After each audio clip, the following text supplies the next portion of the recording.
Page 26.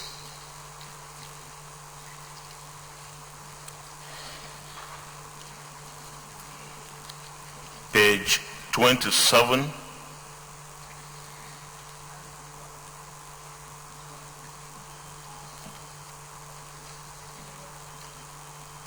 Page 28.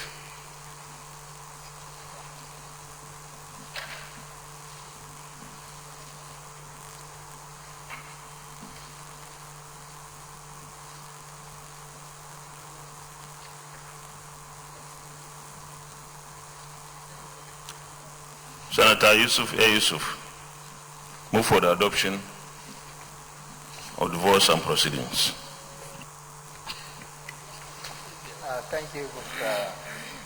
President. My name is Yusuf Abubakar Yusuf, Taraba Central.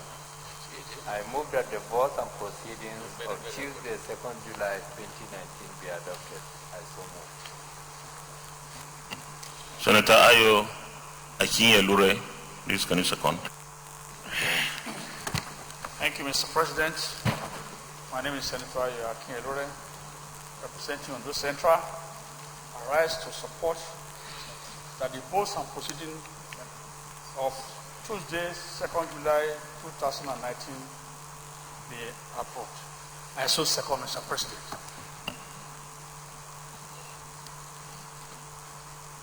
Those in favor that the divorce and proceedings of Tuesday, the 2nd day of July 2019 be adopted, say aye.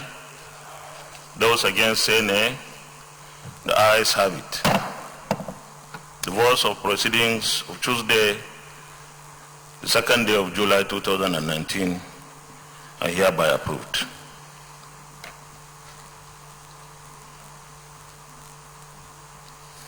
Announcement.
Announcement. Distinguished senators, we are going to set up an ad hoc committee on media and public affairs to, for the meantime, before the reconstitution of the Standing Committee on Media and Public Affairs, work on our behalf with media and the public. And the membership of the committee is as follows. Senator Adedayo Adeye, Chairman. Senator Aishatu Dahiru Ahmed, Member. Senator Obasani, Member. Senator Abomoro, Member. Senator Ifeanyi Uba, Member. Senator Betty Apiafi, Member. Wish you the best of luck.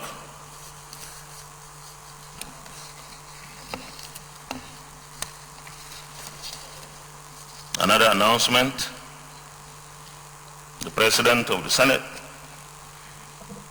Senate of the Federal Republic of Nigeria, I humbly wish to inform distinguished colleagues that the inauguration of the ad hoc committee on the 9th Senate legislative agenda by the President of the Senate is slated as follows. Date: Wednesday, July 3rd, 2019. Venue: Conference Room 301, Senate New Wing. Time 2 p.m. Kindly note that at the end of the inauguration, members of the committee should depart to meeting room 224 for their maiden meeting. Signed, Senator Muhammad Adamu Aleru, Chairman. Announcement: I wish to acknowledge the presence of 1. Staff and students of Redeemer Teeb International School, Garki, Abuja. Please stand up for recognition. We wish you a very fruitful observation. You may sit down. You are welcome. 2. Staff and students of Ekwa Yapwe Memorial College, New Karu, Nasarawa State. Stand up for recognition. You are welcome. I wish you fruitful observation.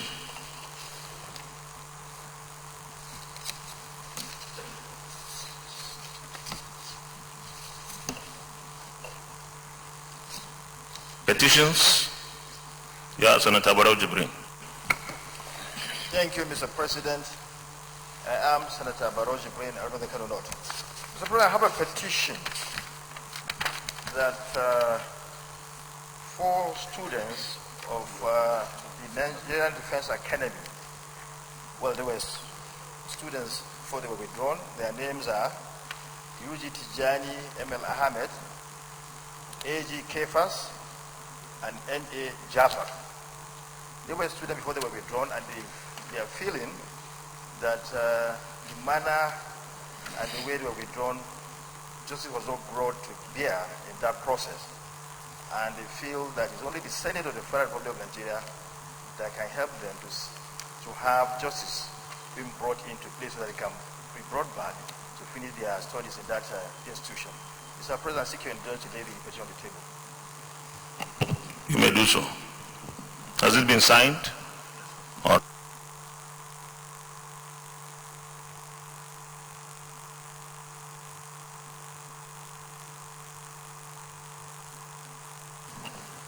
thank you very much.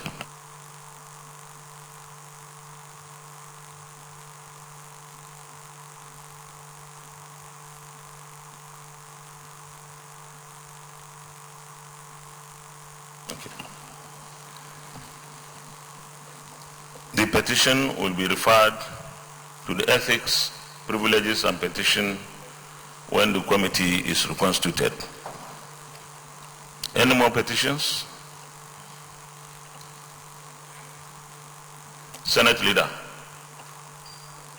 Yes, point of order, Senator Obasan. Mr. President, I am Obasani, representing Corner Central. I rise under Order 14, privileges.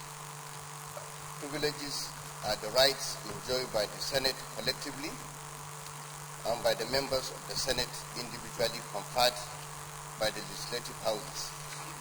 Powers and privileges.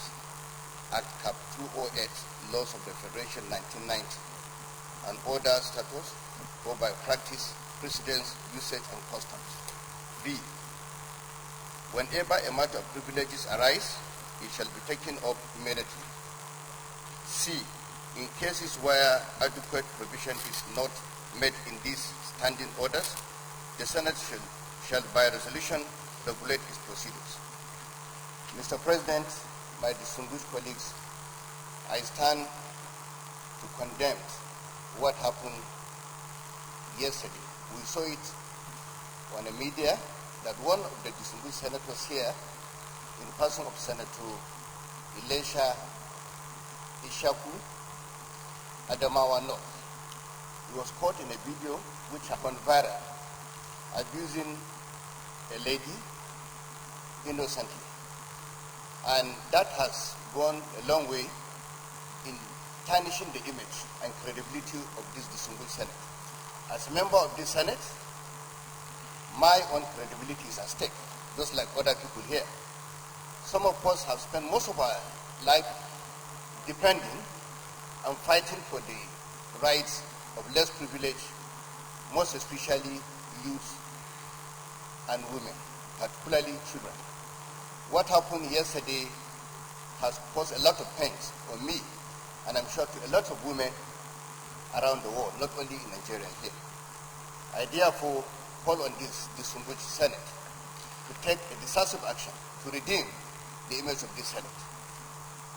Between yesterday in the evening till this morning, I have received not less than 111 calls, not only from this country, but even from outside the country.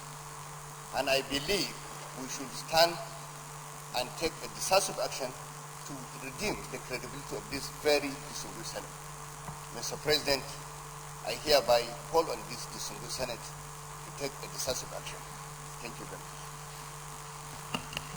Before I call Senator Bamidele Opeyemi to make his comments, let me interject at this point that whatever we saw remains an allegation, and until we investigate and find out what happened,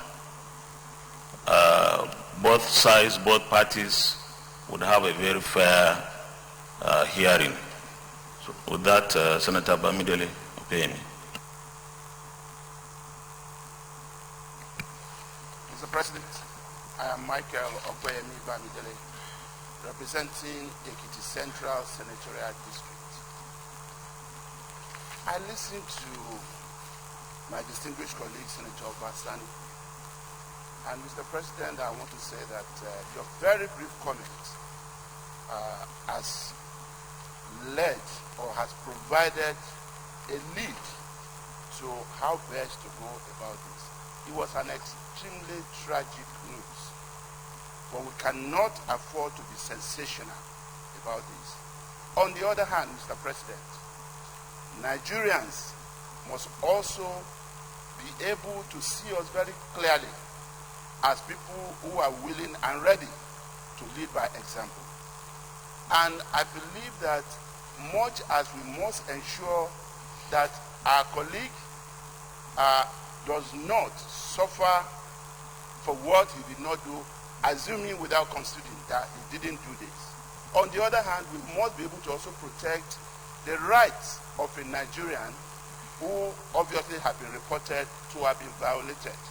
What we read in the news, Mr. President, is in clear violation of the provisions of sections 33, 34, and 35 of the Constitution of the Federal Republic of Nigeria 1999 as amended, which provide respectively for the right to life, right to dignity of human person, and right to personal liberty. Mr. President, I believe there's a need for this, Senate, to be able to set up an ad hoc committee to be able to thoroughly investigate this and give each side a fair hearing, so that in the eye of the public and to our own conscience, we would have been able to ensure that justice is not only dispensed in this matter, but that it is done so transparently. Thank you, Mr. President. Senate Minority Leader. Thank you, Mr. President. My name is Einaya Baribe, representing Abia South. Distinguished colleagues, in our rule books, section 56 states very clearly the mode of behavior of each and every one of us.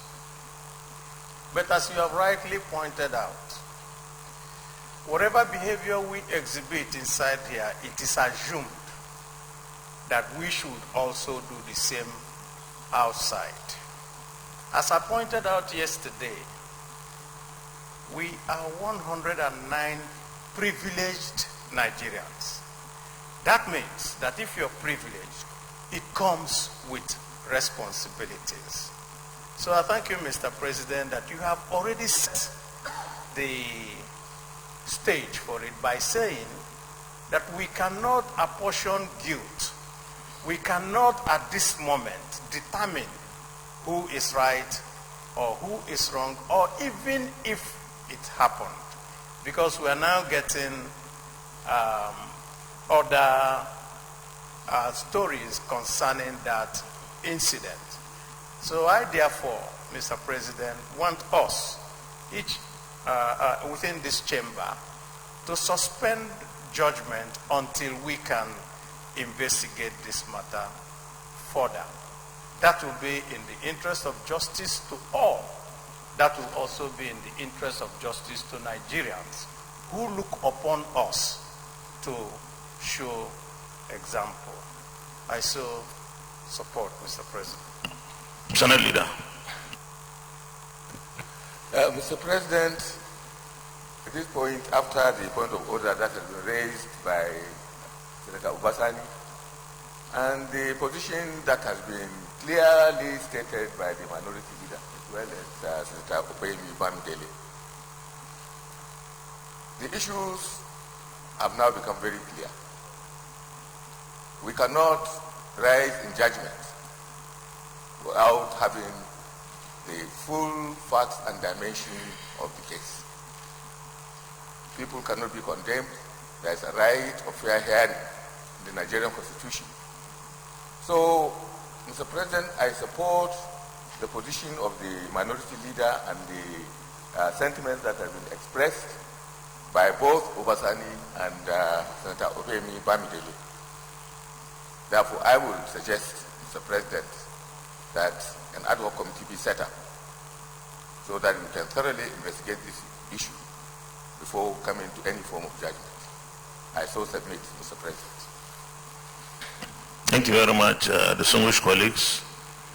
This morning, I received a lot of calls from both within this country and outside on the incident that went viral. And I believe that this Senate is going to be very responsive and responsible. We cannot condone any act of violence by anyone. If there is any allegation against any of us here, we cannot but deal with it in such a manner that will ensure that justice prevails. Like the Senate Minority Leader said, we are privileged to lead or represent our senatorial districts, and that is to represent the citizens of this country. Therefore, we are going to set up a bipartisan ad hoc committee to investigate those allegations. And that will be an opportunity for our colleague, Senator Elisha Abo, to defend himself on those allegations against him. But it will also be an opportunity for the lady that was assaulted to present and prove her case. And this Senate, I want to assure Nigerians, will continue to be here for Nigerians. It is going to be a Senate that will work for Nigerians. With those comments, the following senators will serve on the ad hoc committee. Senator Samuel Egu, Chairman. Senator Oluremi Tinubu, Member. Senator Matthew Rogide, Member. Senator Stella Odwa, Member. Senator Dauda Halliru Jika, Member. Senator Dalladi Sankara, Member. And Senator Mohamed Sani Musa, Member. The committee has 2 weeks to provide the environment for the people involved to appear and defend or present their cases. We wish the committee the best of luck. Thank you.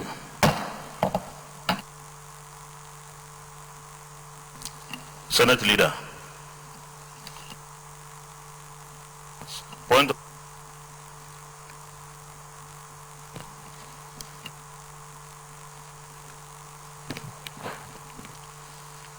Mr. President, distinguished colleagues, my name is Comrade Senator Abba Moro, representing the good people of the Benue South Senatorial District.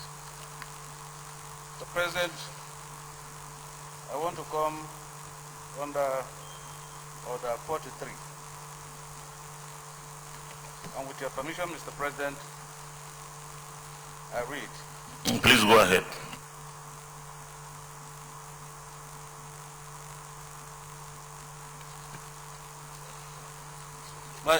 By the indulgence of the Senate and the leave of the President of the Senate, a senator may make a personal explanation, although there be no question before the Senate, but no controversial matter may be brought forward, nor may debate arise upon the explanation.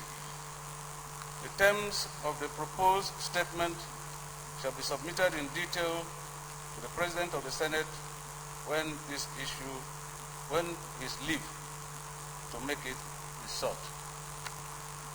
Mr. President, by your leave and the indulgence of my distinguished colleague senators, my statement of personal explanation is predicated on the imperative need for all of us senators in this hallowed chamber to see ourselves as senators of the Federal Republic of Nigeria and act in the same manner. Before I go on, Mr. President, I seek your permission to formally, in this chamber, congratulate you and the other principal officers of the 9th Senate on your well-deserved election, particularly, Mr. President, yourself, who by extension becomes the chairman of the National Assembly.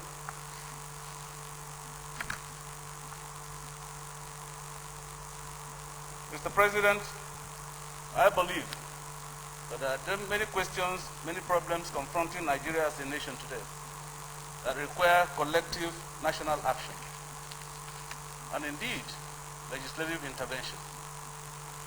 With your permission, Mr. President, I wish to highlight a few of these problems that has made it necessary for me to raise this order to ask us to act on behalf of Nigeria. Mr. President, all of us have come through a very tortuous, very exhaustive, and very costly election. Today, Mr. President, many of us are still in the tribunals and in courts.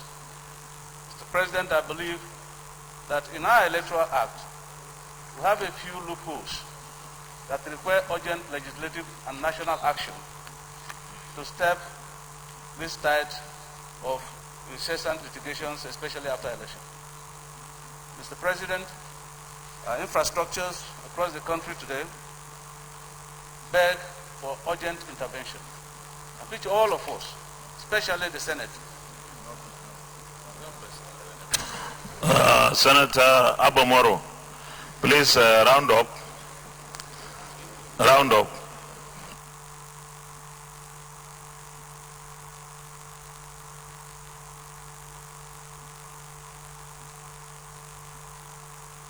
In 2019, over 30 persons in Okokoro of Agatu local government in Benue State were killed by armed militia. I believe that we must look to review the federal policy on the mopping up of small arms and light weapons to stem this tide. Mr. President, only recently I read in the papers that Mr. Distinguished Senator Abba Moro, the issues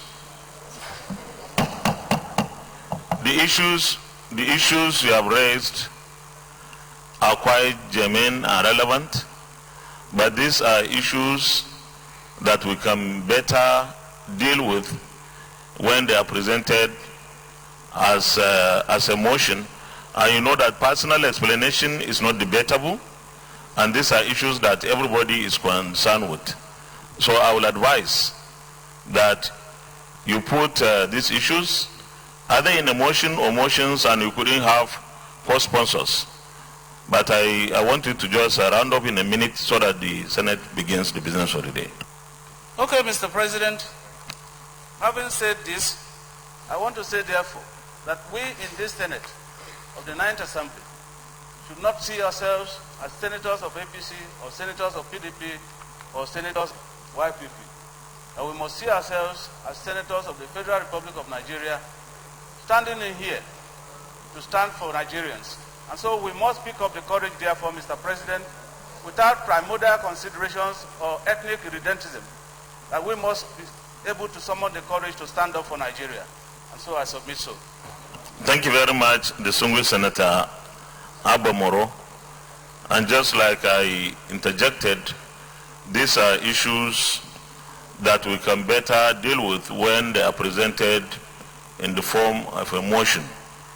I believe that these are issues that are of grave concern to all Nigerians, and especially those of us who represent them here, and we'll be glad to debate them and have resolutions that will see us resolve and address the issues appropriately. Senate Leader. Point of order, Senator Sandy Ono. No. Thank you, Mr. President.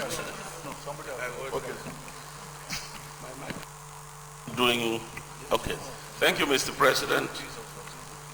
Sandy Ono, I represent the great people of Cross River Central. Mr. President, I believe that the real issue that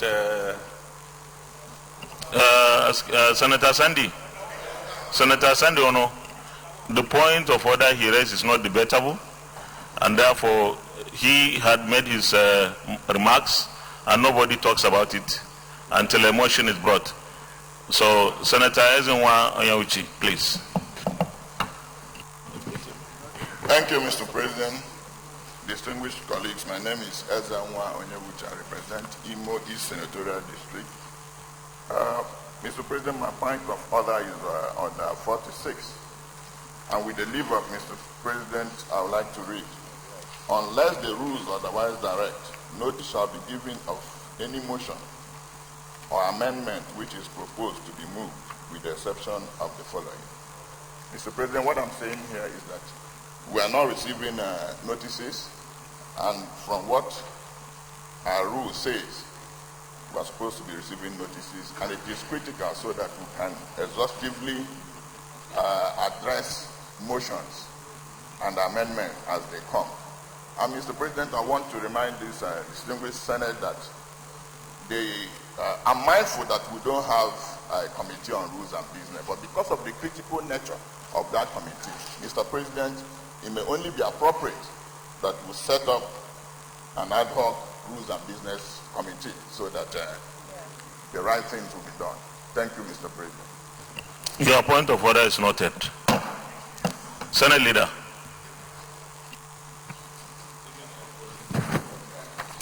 Mr. President and my highly revered and distinguished colleagues, the first order of the day is a motion standing in the name of Senator Barau Jibrin and 4 others on the urgent need to review the import duty and soap noodles. Mr. President, you may wish to invite Senator Barau Jibrin to move the motion. Distinguished Senator Barau Jibrin. Thank you, Mr. President. I am Senator Barau Jibrin, I represent Kano North. Mr. President, among the co-sponsors of this motion that have been left out, we have Senator Solomon Lami Lekon, Senator Lekali, Senator Kabir Gaya, and Senator Ibikole Ambusu. Mr. President, with your permission, I raise a motion as follows. Urgent need to review the import duty on soap noodles. Aware that the federal government, in order to boost local production of soap noodles, increase its import duty to 35% from 10%. Aware that the increase in import duty made it unprofitable for the manufacturers of soaps to import soap noodles from overseas. This made the manufacturers to resort to making huge investments in setting up manufacturing lines to produce soap noodles in Nigeria to the tune of about 420 billion, while creating 250,000 jobs in the country. Observe that recently, the federal government made a downward review of the import duty from 35% to 10%, aware that this downward review will lead to massive importation of soap noodles into the country, thereby having negative impact on the national economy as follows. 1. Reduction in government's revenue drive. 2. Collapse of the soap noodles industry and attendant unemployment. 3. Serves as impediments of government efforts towards developing local sourcing and self-sufficiency. Next, acts as discouraging signals to investors and putting pressure on the foreign reserve and hence the stability of the naira. Observes that the negative impact of the policy on an economy that has just emerged from recession and the expected huge job losses, if this policy is sustained, will further destroy, degrade, and imperil the chances of our economy for sustainable stability. Accordingly, resolves to appeal to government to revert to 35% import duty on the importation of soap noodles to save the industry in particular and Nigerian economy in general. Mr. President, in order to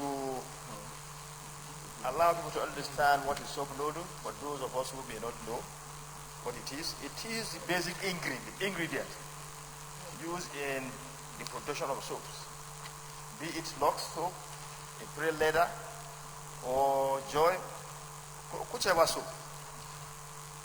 The difference is that the difference between Lux and Joy, for instance, is the pigments or fragrances that are used by a particular company, thereby creating its own brand. Now, how is it derived? It's derived from granules or palm oil, which we have in abundance in this country. Some years back, the federal government thought wisely that why should we be importing soap noodles from Malaysia, from China, while we have the raw materials here in this country. So it decided to increase the import duty to 35% in order to kind of put pressure on the manufacturers to produce soap noodles in this country. And it paid off because as contained in this motion, the manufacturers invested money up to about 430 billion. In that process, created 250,000 jobs. And that has helped the economy. Now, maybe through error, because I think it's a policy somersault that cannot be brought into force without something that can be erroneous. They decided to revert back to 10%, which will reverse the achievement. The achievement that has been recorded in bringing the policy in the first place to make sure that soap noodles are produced in this country. So now the management decided that, look, the best place to come when you have this kind of problem is the #1 assembly in the country, the Senate, the highest law-making body. Because one arm can make an erroneous decision, then that's a bit of democracy. We here will look at that, pass a resolution to allow them to understand the impact, negative impact of this decision, this policy on our economy. And that's why the motion is here. That's why I brought this motion, so that we can send a powerful message that what was done or the new policy is not in tandem with our desire to diversify our economy, to strengthen our national economy for the betterment of our people. Mr. President, distinguished colleagues, please, let's all support these motions so that we can save this industry from final collapse. Mr. President, I so move. Thank you. Senator Mahmoud Adamalero. You can second the motion and make your contribution.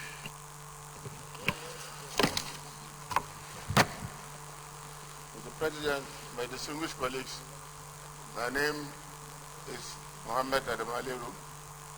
I rise to second this very important motion.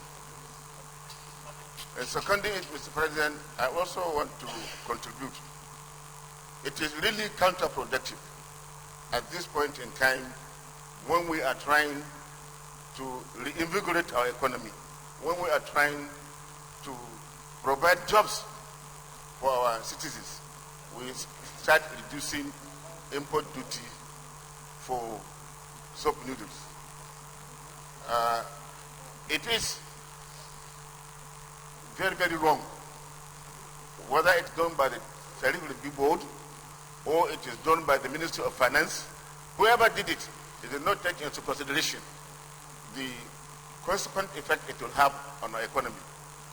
I therefore support this motion.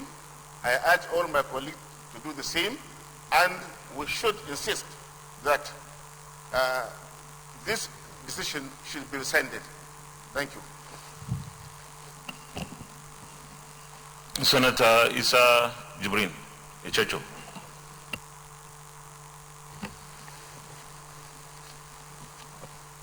The distinguished President of the Senate, distinguished colleagues, good morning. My name is Issa Jibrin, representing Kogi East. I'm very much in support of this motion, and I want to come up with a further explanation on the need for a review to what it was, the review of the import duty to what it was. This is one of the cases of policy inconsistency on the part of the executive. And many companies are suffering from this same fate today in Nigeria. Apart from loss of equity of the original promoters of such companies, most of those companies are saddled today with responsibilities to meet various bank obligations that they cannot do, and many of them are under receivership today. That to me discourages investment. The implication of this is that we are busy creating employment opportunities for the originating companies, originating countries. That is the countries where these items are imported from. We are creating jobs for them at the detriment of our people here. And I think it's also counterproductive in the sense that some years ago, we came up with the policy of import substitution strategy, which was supposed to address this type of problem. But that policy has since been jettisoned. And that is why we are where we are today, where Nigeria has become a country that items from Indonesia and all these other countries are out there. Nigeria has become the destination point for them. Most of these items come at rates cheaper than what it costs to produce here. I think there is even an urgent need to go beyond this immediate motion for us to come up with a review of the import substitution strategy that the government came up with some years ago. We need it so as to revive some of the companies that are today naturally or virtually dead in Nigeria. Thank you, Mr. President. Senate Deputy Leader. Thank you, Mr. President. My name is Robert Ajayi Borofis, representing Ondo Senatorial District. I want to thank and congratulate the mover of this motion, which is very, very important, especially at this time of efforts to develop our economy. I believe, Mr. President, that several years ago, the federal government established the Raw Material Research and Development Agency, or Council, to implement the import substitution strategy of government. And I know that this agency has done a lot of work. A situation where we are still importing soap noodles is very, very unfortunate. Just as has been enumerated in the motion, it does not help our economy. It does not help the creation of jobs. And I think it is time for us, as the last contributor said, to have a comprehensive review of the import substitution strategy of government. Not only about soap noodles, but many other raw materials. In fact, not only in the area of raw material, but other products for which Nigeria can manufacture and meet local demand. Some years ago, the textile industry was one of the mainstays of our economy. But we know the history of the textile industry in Nigeria. It was virtually killed by importation of textile materials. The furniture industry is almost going the same way. The Chinese come to Nigeria to take our wood, take it back, use it to manufacture chairs and furniture, bring it back to us and sell at a very incredible high cost. This has to stop. Mr. President, we all know what is happening today in the U.S. No matter what the average American may feel about Donald Trump, he's fighting an economic war. He's fighting China, he's fighting Russia, he's fighting European community to protect the economic interests of America. And we have to do the same thing, especially now that we want to revive our economy. We want to produce jobs, provide jobs for the teeming Nigerians. Years ago, we were importing ordinary toothpick.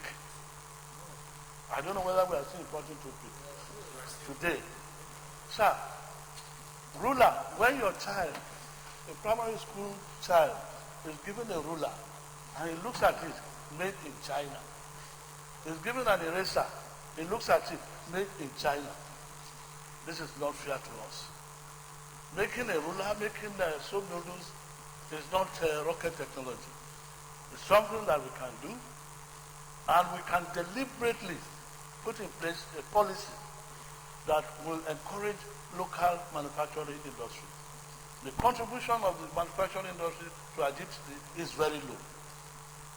So, Mr. President, in addition to this soap noodles, I want to actually suggest that there be a comprehensive review of the implementation of the import substitution policy, so as to help us to grow our economy. Thank you, Mr. President. Senator Suleiman Kwari. Thank you, Mr. President. My name is Suleiman Kwari. I represent Kaduna North. Mr. President, what we have seen by way of introduction of this motion is a general decay that the economy has suffered, especially in the petroleum industry, because all that needs to be done to be able to produce in the country is to make sure that we harness the byproducts of our petroleum-related items. And since a general decay has occurred over the period of time, we have lost substantially jobs that ought to have been kept within the economy, and also the SMEs that are important in providing these jobs are being extinct. It is therefore a timely intervention that instead of an upward review of the tax that comes in to the federal government, instead of a downward review, it ought to be an upward review. And we should go back to what has subsisted, if not more, to ensure that the industry is provided the necessary support from this Senate, so as to be able to provide the much needed jobs and stop our people from the policy somersault that we have seen in terms of what comes or what is being entrusted in the economy. So we hope this motion will enjoy the support of our colleagues to ensure that we provide the necessary impetus for this motion to move. Thank you. Senator Chukwuka Utazi. Thank you, Mr. President. I am Senator Chukwuka Utazi. I represent the good people of Enugu North Central District of Enugu State. Mr. President, I want to join other colleagues to thank the sponsors of this very, very informative motion that is just coming at the behest of this assembly that just inaugurated. Mr. President, yes, the movers of this motion are talking about soap noodles, the import duty on soap noodles. And Senator Jibril Barrow has labored to tell us what is noodles. We're listening attentively to catch what he meant by that. But beyond his explanation and his laboring to get us in line with the essence of this motion is the import substitution that most of us are quarreling with here today. Mr. President, we are talking of capital flight. We are talking of job flight. We are talking of what reflecting the economy.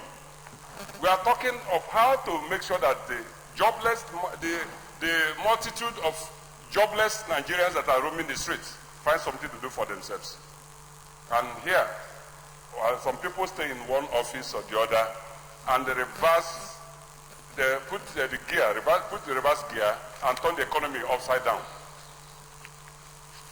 Yesterday, Mr. President, you just constituted a committee to look into the legislative agenda of this 9th Senate. I think this is very, very important, the economy. That this committee of wise men that you've constituted will look seriously into this direction and work in sync and put a blueprint that will guide the executive. We should not be coming here when things have gone wrong and then we start blaming. Let's all set the agenda now. We are beginning. We put this in properly and guide it and follow it with the committees that are going to come. We are going to follow the ministries that are going to supervise and ensure that we don't derail. We move in one direction to get things done for our people. Create jobs for our people. The other day, we are talking about importation of palm oil into this country. As rigorous as it is, bringing palm oil into the country. And people are saying, stop it. Who is importing the palm oil here? Today we are talking of noodles and all that. A lot of things are going topsy-turvy. We are talking about the generator sets here today.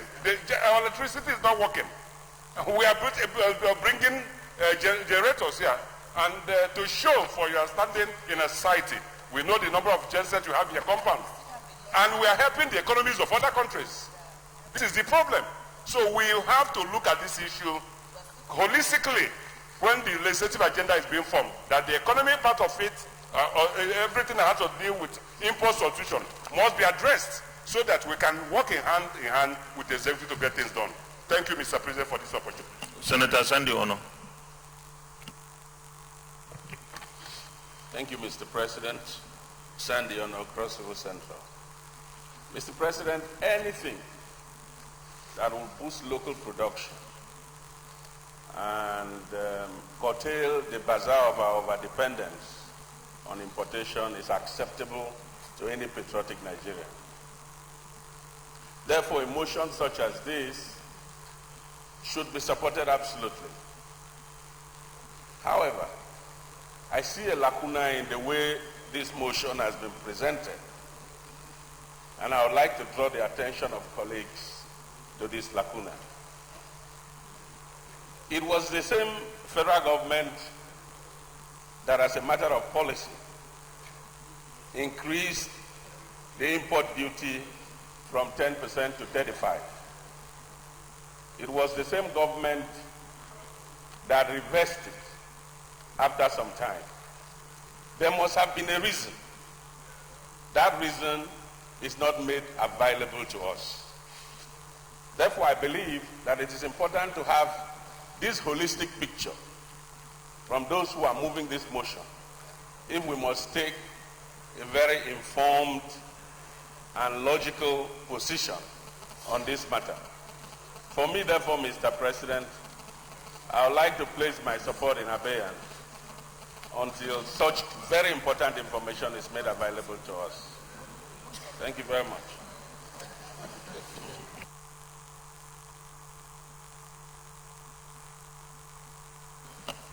Senator Olubimi Adetumbi. No, thank you very much, Mr. President. My name is Olubimi Adetumbi from Ekiti North.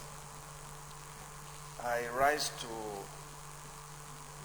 support the motion, but with qualification, because a motion of this nature that is attempting to advise government on policy must stand on good legs and facts. Usually, protective tariffs is an interim measure to promote local industry. And such protection don't exist forever.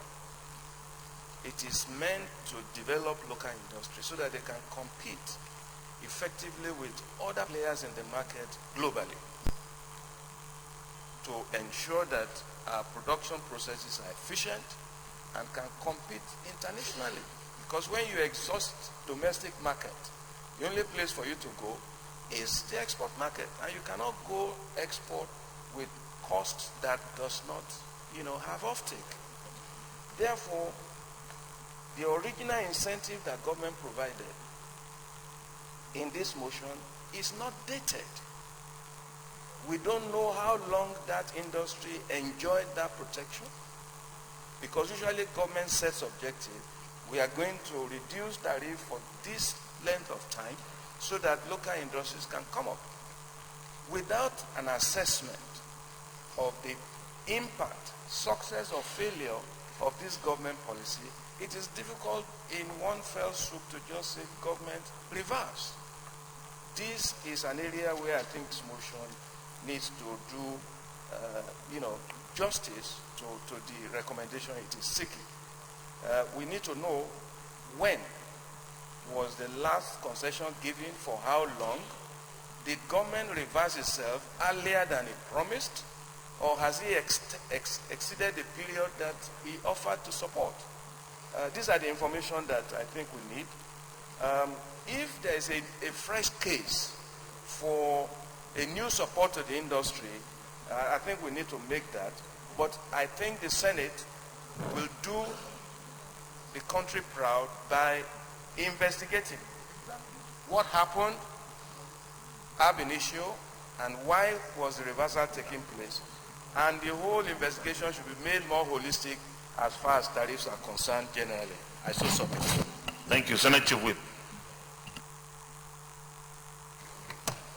Thank you, Mr. President. I think this singular motion should be a bipartisan motion, because if you check from 2024, 2025, 15, the manufacturing capacity of the country have gone very low. The capacity went from 2%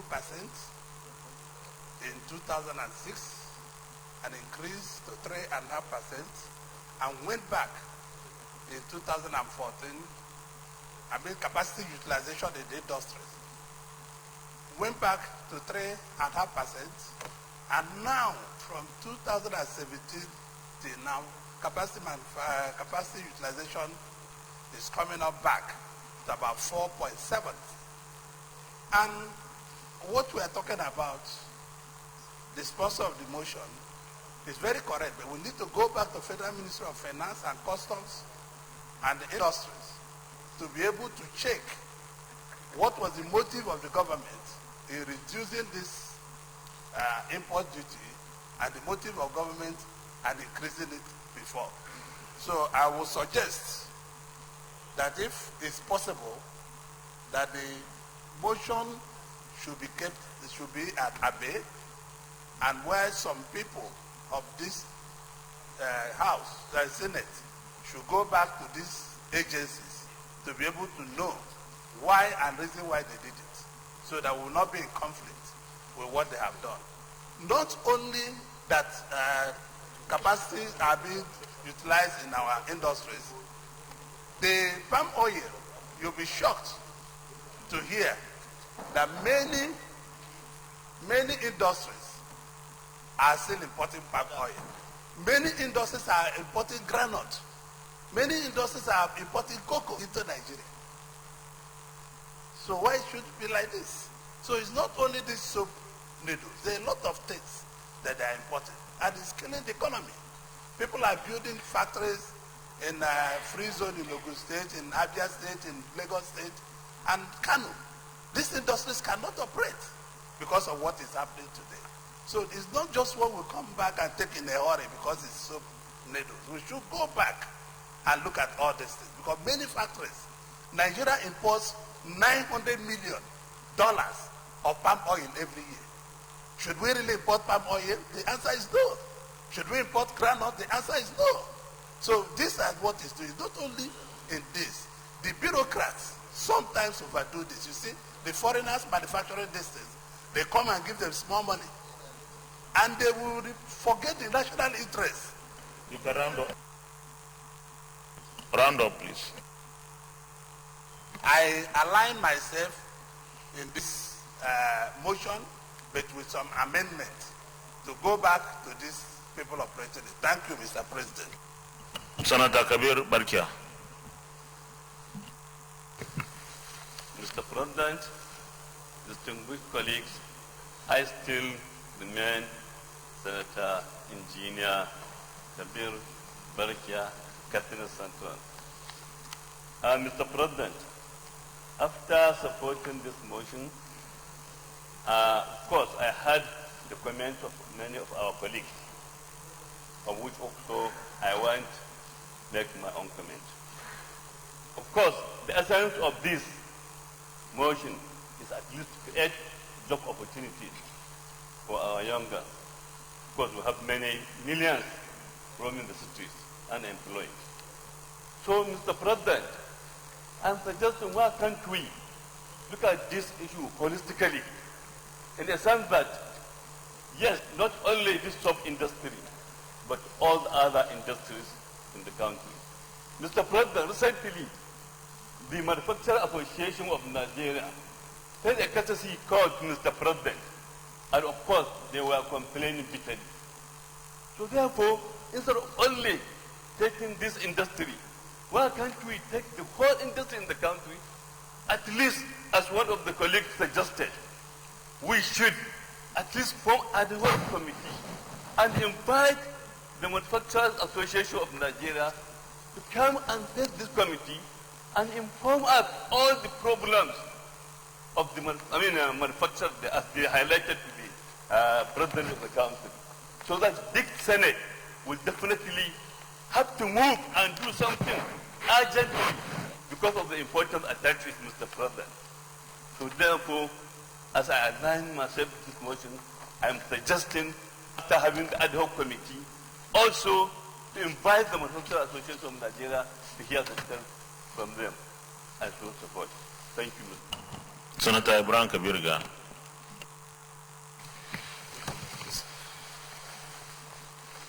Mr. President, my distinguished colleagues, I am Kabiru Ibrahim Gaya, representative of Kano South from Kano State. Mr. President is a co-sponsor of this motion. I want to commend Senator Barrow for bringing up this motion, and that, Mr. President, the review on the tariff from 10% to 35%, or from 35% 10%, I think this is going to discourage our industry. And we have received reports Some of our industries in Kano that are using this soap noodles that they intend to close down. And by so doing, that leaves the staffs of that industry will lose their jobs. We say, why are you doing that? They say they cannot compete. With the tariff of 35% now drop down 10%, means there will be high importation of this, and that means the industry will not proceed. Mr. President, I would like to say that I think that I need to review on all the total import duties to encourage our industries, be it textile, be it furniture, or whatever. I think we have to do that holistically for us to boost our industries. And Mr. President, I want to commend you for coming up with this kind of policies, supporting us on this article, because this motion must have your blessing before it has been brought to the floor. So therefore, I agree and I support all my colleagues that are for this motion, and that this motion should be supported and the prayer be accepted. If possible, even improve on the tariff from 35% to 50%. But let's go with the motion. Thank you, Mr. President. Senator Clifford Odia. Mr. President, my very distinguished colleagues, my name is Senator Clifford Akimimona Odia, representing Edo Central Senatorial District. Let me begin, Mr. President, by thanking the sponsors of this all-important motion in the history of our national development. Let me say, Mr. President, without any element of contradiction, that I wholly support this motion because it's a motion that will go a long way, if approved, will help in generating jobs for our youth that are right now roaming the street. Mr. President, the problem that we have in this country has a lot to do with policy somersault, and this has not actually helped our economy. I will personally support a program that will go a long way to creating jobs for our teeming youth in this country. The idea is that if you keep allowing Nigerians to import goods that will not create, incentives of employment for our youth, we are just wasting the time. We are not tackling the major problem of unemployment in this country. Therefore, government should, as a matter of urgency, try to revise this program so that we'll be able to create jobs for our youth in this country. Thank you very much, Mr. President. Senator Francis Fadausi.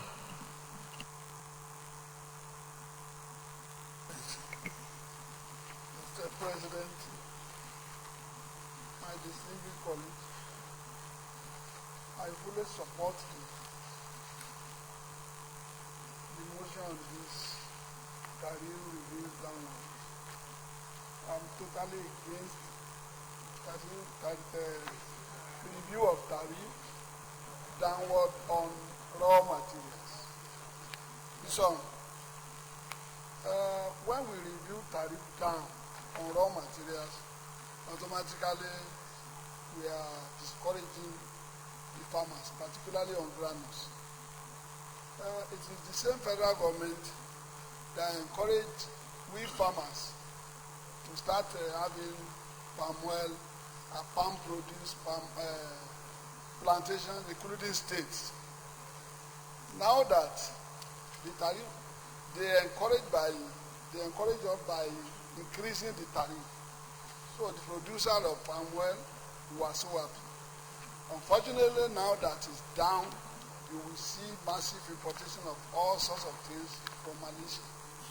Remember that Malaysia, a long time ago, borrowed this idea of palm produce, palm oil and so on from Nigeria. Now we are trying to export. By reducing the tariff now, we are going to be at the mercy of foreigners. This tariff review is an interest,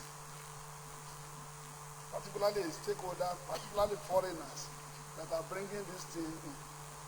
what we should do, we have to get all the tariff reviews and get them debated, because the review of tariff reviews is an economic law placed on our people. And when we are having the bad feelings from home, it is our duty to put heads together and get this thing back to the executive that is not going to work. It will lay off a lot of youth, particularly who are now farmers. This is what really killed textile industry about 10, 20 years ago, when we failed to protect the local production.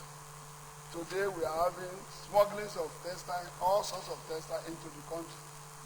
We laid off a lot of youth from being employed. We beg this particular, we plead with this honorable chamber, this distinguished chamber, that we will take the holistic idea of all the tariffs they have already reviewed through the central bank. I was almost amazed when I heard central bank banning this, banning that, which is not their duty. Increasing tariff, decreasing tariff, the same central bank through executive and finance. The stakeholders must sit down and debate holistically on this to come to a conclusion that will give our populace favorable economic development. Thank you. Thank you very much. Senator Surajuddin Bashiru Ajibola.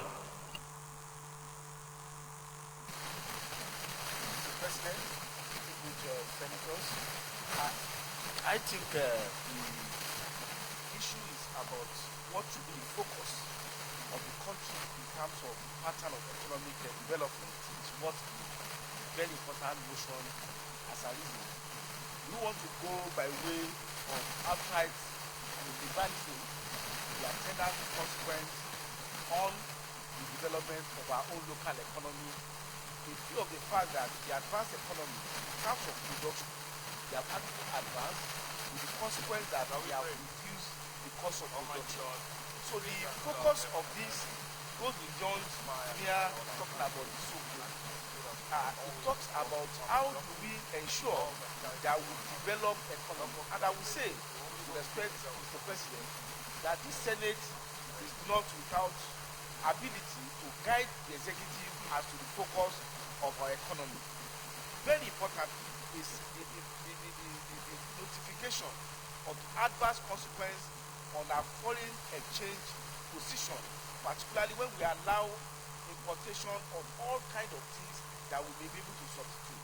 So I will say that beyond adopting this motion, we need a comprehensive engagement with the executive on the focus of the Nigerian economy, using our interface with the executive and also our power under the constitution to direct the Nigerian economy.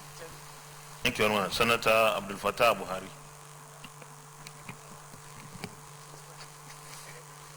Thank you, Mr. President. Distinguished colleague, Buhari Abdul Fattah Oyono.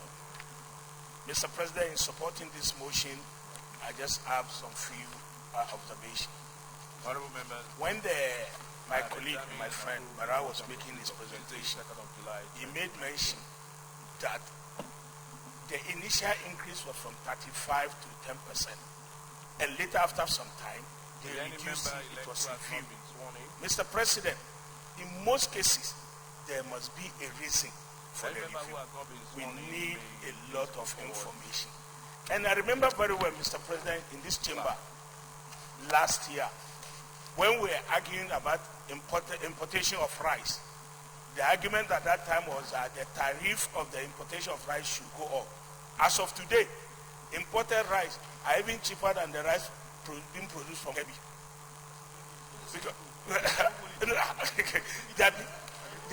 It's even cheaper.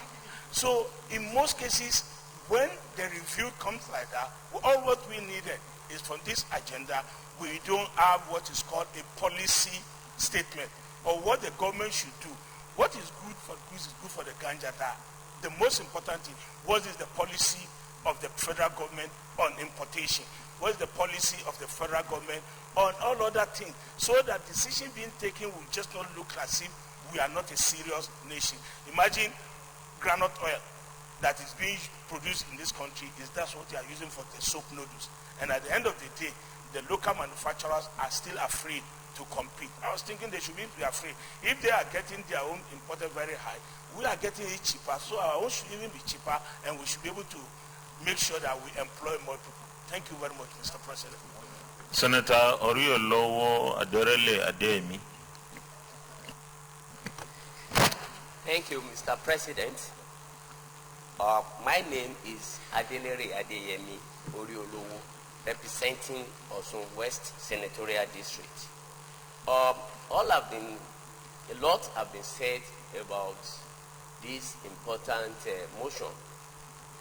What I want to say is that from what have been said from both sides, there could be a reason why the policy was reviewed downward. But whatever be the case, I want us to know something, that when a policy is put in place, there should be a timeline through which the policy should be watched and viewed to see its impact on the economy of the country. Somebody has said that probably the imported rice or imported oil is cheaper than the locally made ones. This is obvious and normal, because not immediately you put a policy in place that the effect will be felt immediately. Of course, there will be certain prices or costs that will be borne by the population, because not immediately that you put tariff on the importation of oil palm, that the local production will be geared towards meeting the local demand immediately. There will be a time through which the local producers will do their production. There is always a gestation period. So therefore, much as I would like us to investigate the reason behind the downward review, I want us to take this particular motion very seriously and to work in such a way that we encourage executive to do what is known as policy stability. It is always disincentive to productivity and economic growth whenever we have unstable policy. So not only on all nodules alone, but on all our policies that are geared towards development of our economy, we should try as much as possible to have what is known as economic stability. In supporting this motion, I want us to add in our resolution that we investigate what has led to the downward review of the tariff. Thank you very much. Yeah, I know. Distinguished colleagues, we still have so many senators who want to speak, but we have also so many other motions to take. So I will take the next 4 people that are listed here. It's okay, it's okay. I want to give them the opportunity to speak. Senator Christopher Ekpeyon.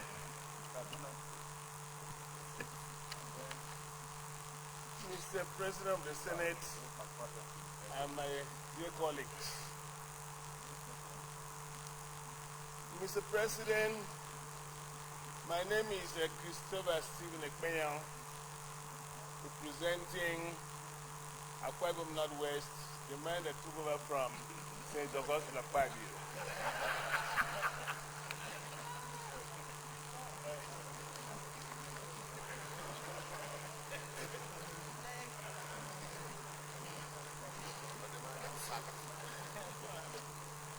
Mr. President, thank you for giving me the opportunity to also make my observations on this worthy motion that has been ably moved by the distinguished senators. The issue at stake is about whether we should persuade the executive to go back try to increase the tariff on soap noodles that is being produced in Nigeria or by our people, or whether we should not. And I've listened attentively to various submissions by my distinguished colleagues. Most of them have spoken within the context of the prayer, and most of them have gone outside the context. But I want to submit, Mr. President, there are so many variables that gives rise for industrial production that we have not taken into cognizance. I hope I'm protected, Mr. President of the Senate.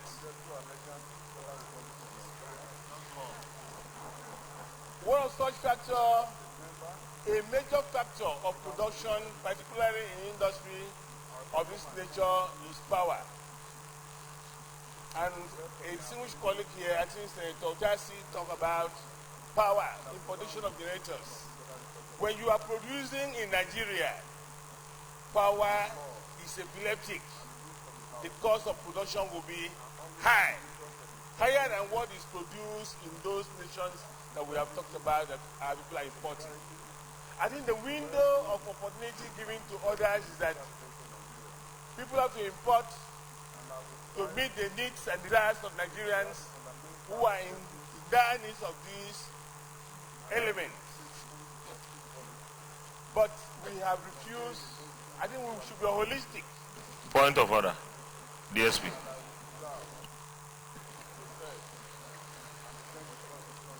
Thank you, Mr. President. I rise under Order 56(9). If I may read.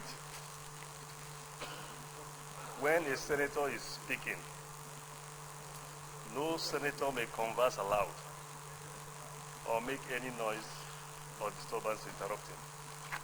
Mr. President, for so long, we've tried to allow our colleagues to make the right call, but for some time that has not been done. DSP, your point of order is noted, but let me also say that the Chief Whip, you are to ensure that the Senate listens.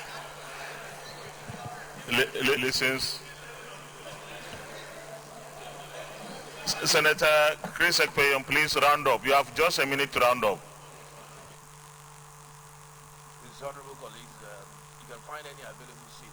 Chairman, the Welfare Committee, please, by tomorrow. Is that we were looking at the disability, whether we should increase or urge the federal government or the executive that is handling the variations on tariff, whether we should vary or we should not vary. But I say there are so many conditions antecedent to our acceptance of the prayer here, Mr. President. Much as this is a very beautiful motion that has been moved and heavily supported by various speakers here, I want to pray that we should have asked the promoter of this motion to provide us with adequate information for us to understand why we should accept the increase in tariff before we take a decision, so that we will not be mocked by the executive that is implementing the policy. That is my submission. Thank you very much. Senator Bikule Mwosu, and that will be the last one. Then we round up for the next 2 or 3 motions to take stage. Thank you, Mr. President. Ibikunle Amosu, I represent any member who has a petition to present to the House. Mr. President, let me join my other colleagues in supporting this motion. But let me say that reducing tariffs from 35 back to 10 may not necessarily mean policy somersault. usually when tariffs are being set, they will have timelines. But let me speak more on the benefits and the importance and the advantages that jacking up tariffs can do for our economy and for us as a nation. Mr. President, please. One, this can build our capacity. Of course, it can generate the much needed employment. If you look at our textile industry, you can even look at our grains, rice, wheat, maize, you will discover that if our manufacturers, our farmers are not protected, then our nation will be turned to a dumping ground. I happen to know that when we protect our industries, our entrepreneurs, our industrialists with increased tariffs like this, it will help the policy. But in doing that, we must look at the timeline. We did not know. Maybe when they are increasing the thing to when they down ready to 10, they give them maybe a 5-year period to pick up. Now what we should do, in advising the federal government, we need to know, and we will tell them, maybe they will extend that increase in tariff that they've given to them. Maybe they can extend again to maybe 35 or maybe even 30 to encourage them so that they can master it. Until when we begin to support our own, we will not get there. Indeed, at some point in time, the United States, they were subsidizing their wheat farmers to the extent that when there was glut, they were even throwing them into the ocean just to keep them in business. And I think this is a good motion. But I have an additional prayer, and that will be that we have a holistic review of all of this import substitution. When we come to the prayers then, thank you very much, distinguished colleagues. I know there are so many distinguished senators who have indicated interest that they want to speak and contribute on this. But we have run out of time because we have to take the other motions. So we are going to the prayers now. The prayers, appeal, let me read the prayer first. Appeal to the federal government to revert to 35% import duty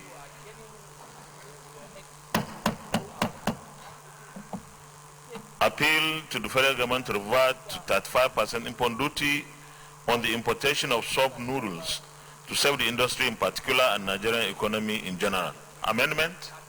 Who said amendment? Senator Abikule Musu. Thank you, Mr. President. Because it was a sole prayer, that's why I was trying to bring this amendment in. The amendment would be that we should either we will have maybe a committee. If you have an additional prayer, you can bring that after we finished with this amendment. Amendment to this singular prayer. Amendment, Senator Yusuf A. Yusuf. Thank you, Mr. President. My amendment is simple. The economics of import duty is very complicated and it looks speculative. But the amendment I will put here is instead of revert, it should be reviewed. Any seconder? Senator Babaketa. Ahmed Babaketa, Katsina North, arise to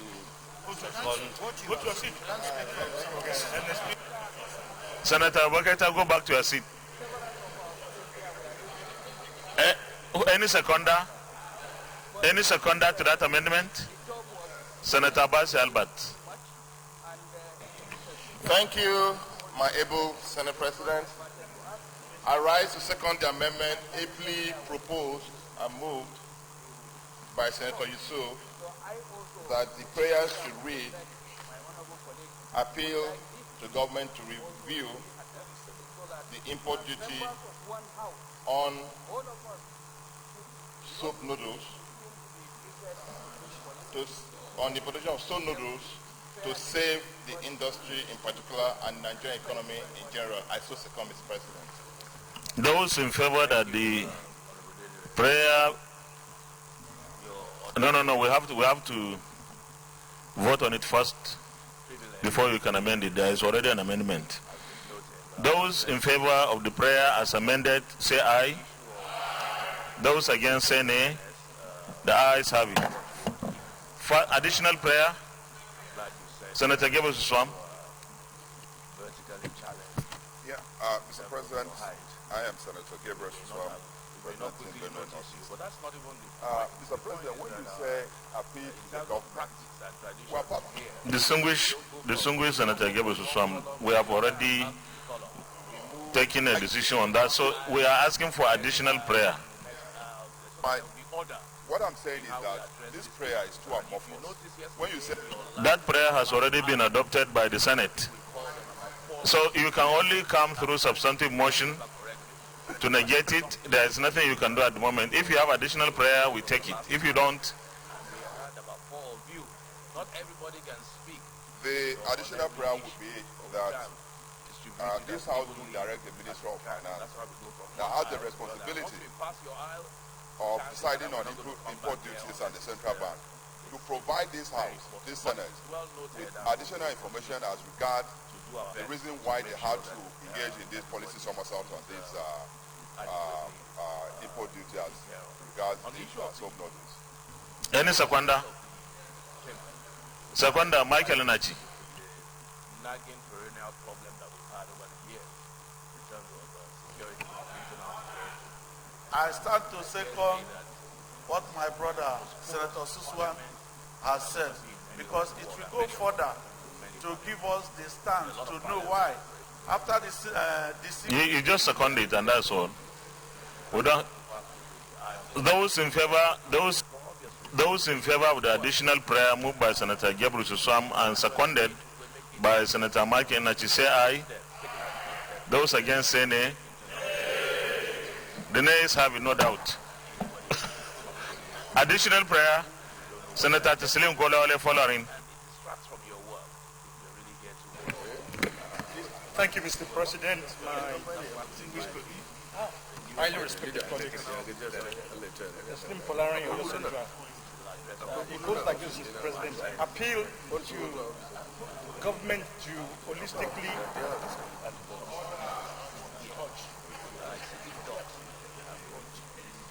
Can I consult? Order. Minority Whip, we are waiting for you.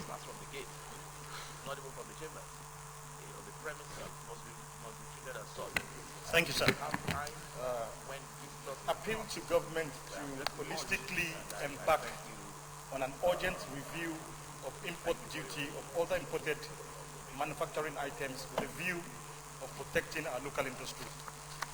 Seconder, Senator Bashiru Ajibola. Mr. President, I'm Senator Dr. Ajibola Bashiru of Central. I second the motion as moved by Senator Christine Folani, and I think... No, it's okay. If you second it, it's all right. Those in favor of the additional prayer moved by Senator Teslim Kolawole Forarin, say aye. Those against, say nay. The ayes have it. Senator Jibril Issa Checho. Mr. President, sir, as a rider to this motion, I think there is a need for a comprehensive review of the import substitution strategy of the federal government.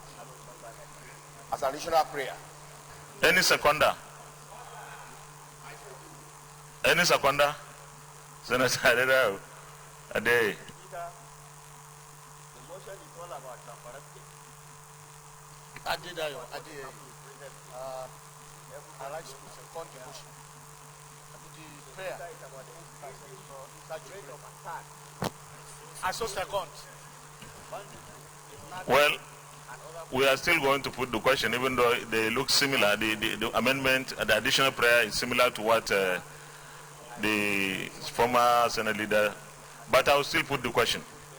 Those in favor of the additional prayer moved by Senator Issa Jibrin, say aye. I will put the question again. No.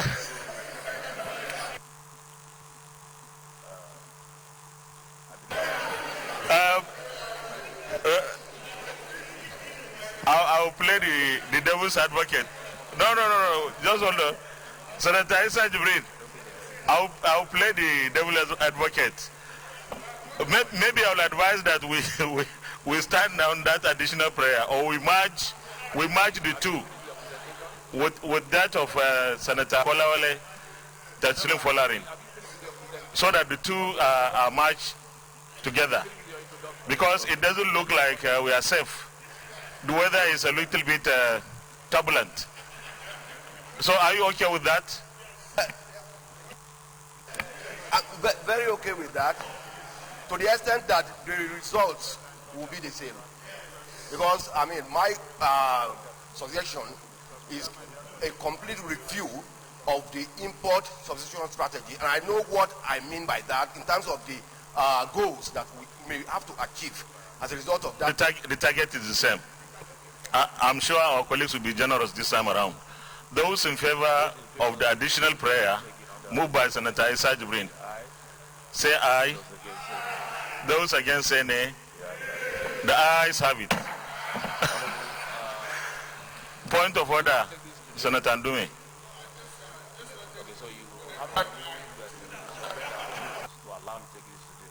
Any additional prayer? Senator Rosoko. Thank you, Mr. President. My name is Rosoko, Cross River North.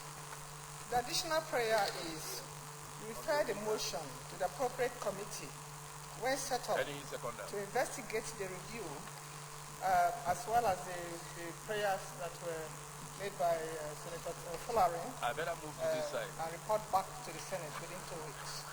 Any seconder? Seconder? Senator Adeola Olamilekon. Thank you, Mr. President. Very distinguished colleague Adeola Solomon Olamilekon, representing Lagos West. I rise to second the motion as moved by Senator Rose Oku. I so second. Those in favor of the additional prayer by Senator Rose Oku, say aye. Those against say nay. The ayes have it. Any additional prayer? Let me congratulate all of us for debating and contributing and intervening on this very important motion. As a nation, we cannot but protect and promote our industrial journey. Many countries, even those that are so developed today, protected their local industries before they reach where they are. In Nigeria, we cannot but do the same. I believe that the fiscal and monetary policies must favor industrialization. And therefore, this motion is apt and germane. And when our standing committees are reconstituted, the appropriate committee will take up the assignment to engage with the Federal Ministry of Finance and other stakeholders to ensure that our industries are given all the support that they require for them to grow and provide the much needed employment opportunities for our teaming youth particularly. Thank you very much. Senate Leader.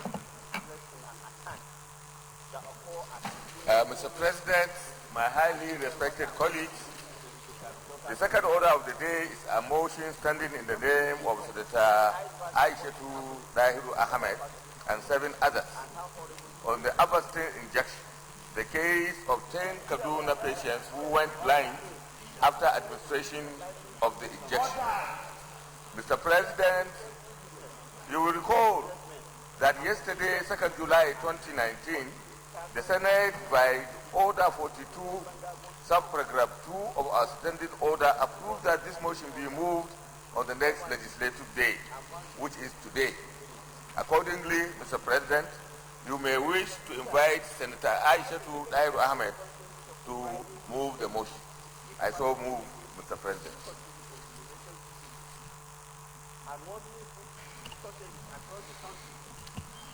Any seconder to the motion? No. The move. Who is the move of motion? Senator Aishatu. Senator Aishatu Dahiru Ahmed, please. Move your motion.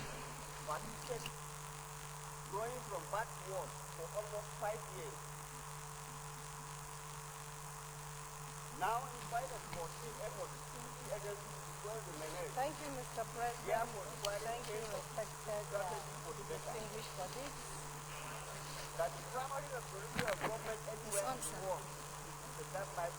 Thank you, Mr. President. Thank you, distinguished, respected senators, colleagues.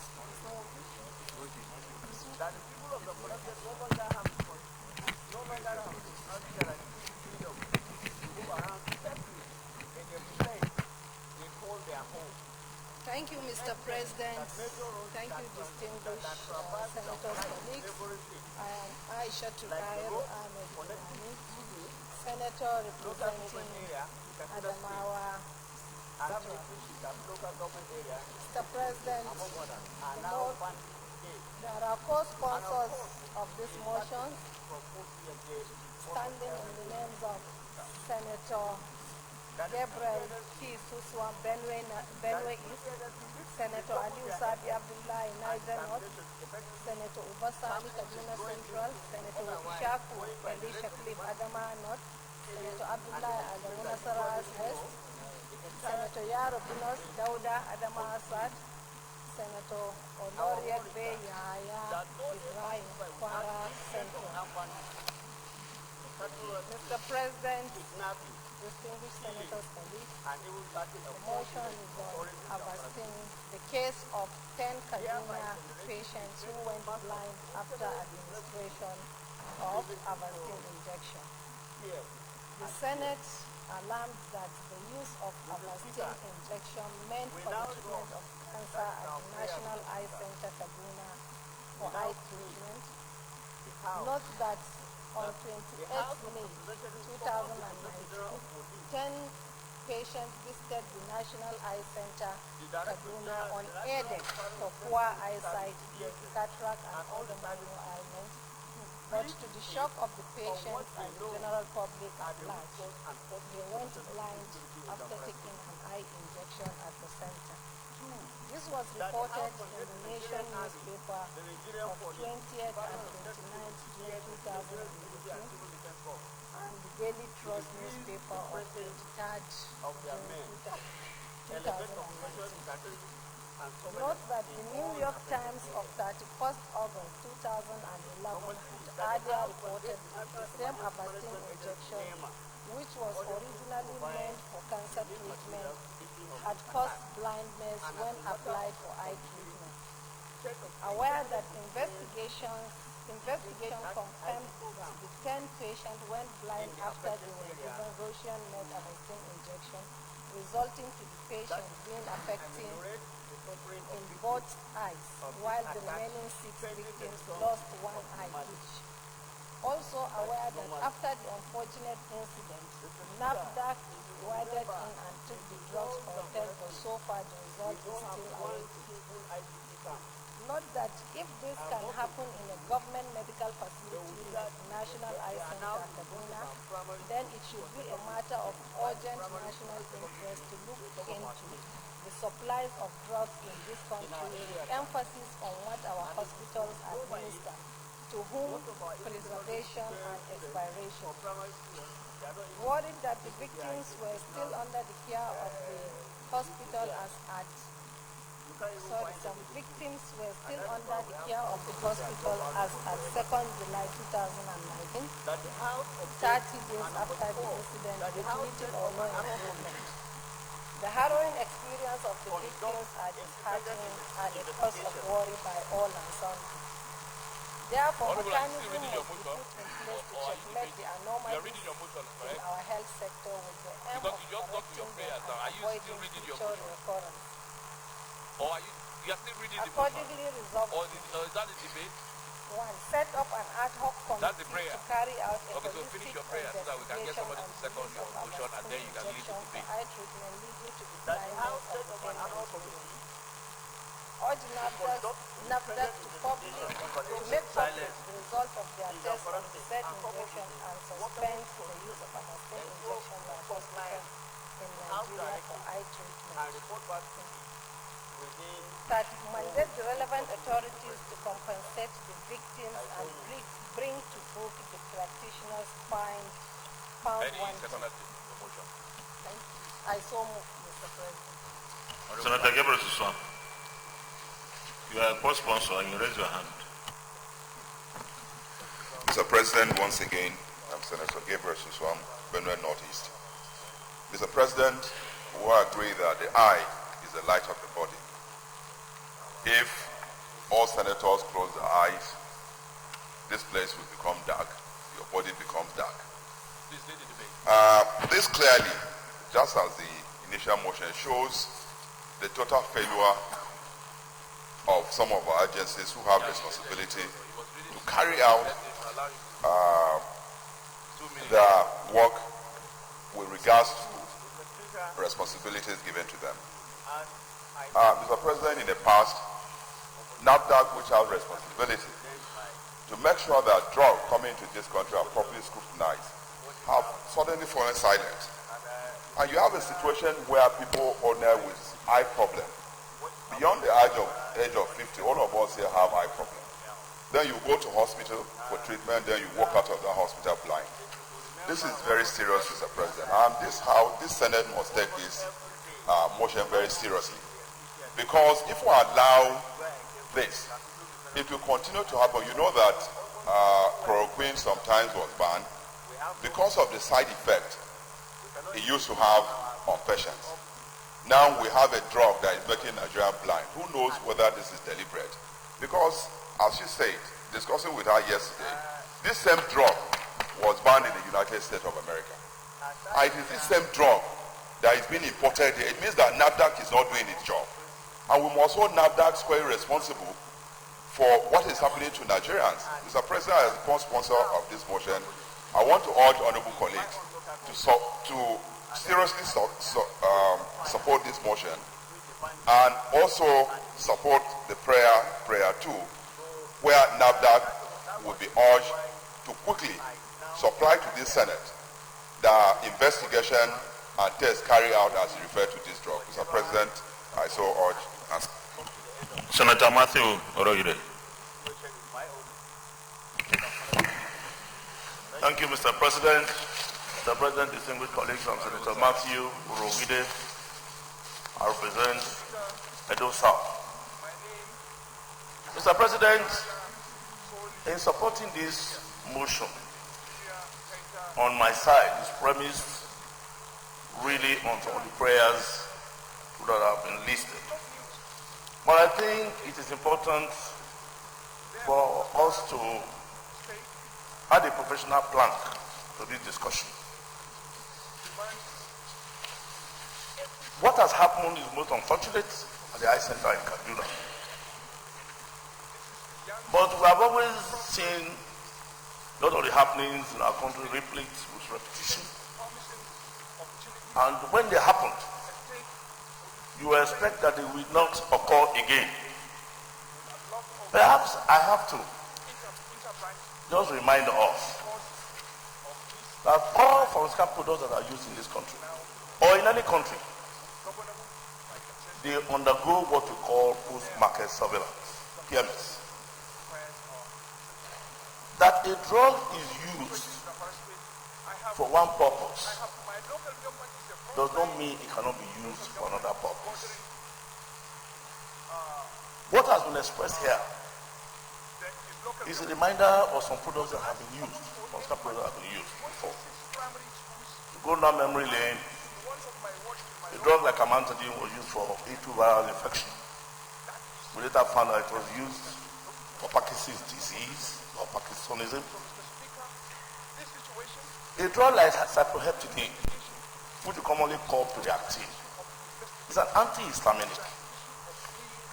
But we have found out that it is an appetite stimulant. So if you have a product like Avastin, that is an anti-neoplastic or anti-cancer drug, and you find out too that this drug too can be used to improve sight, there's nothing that is really wrong.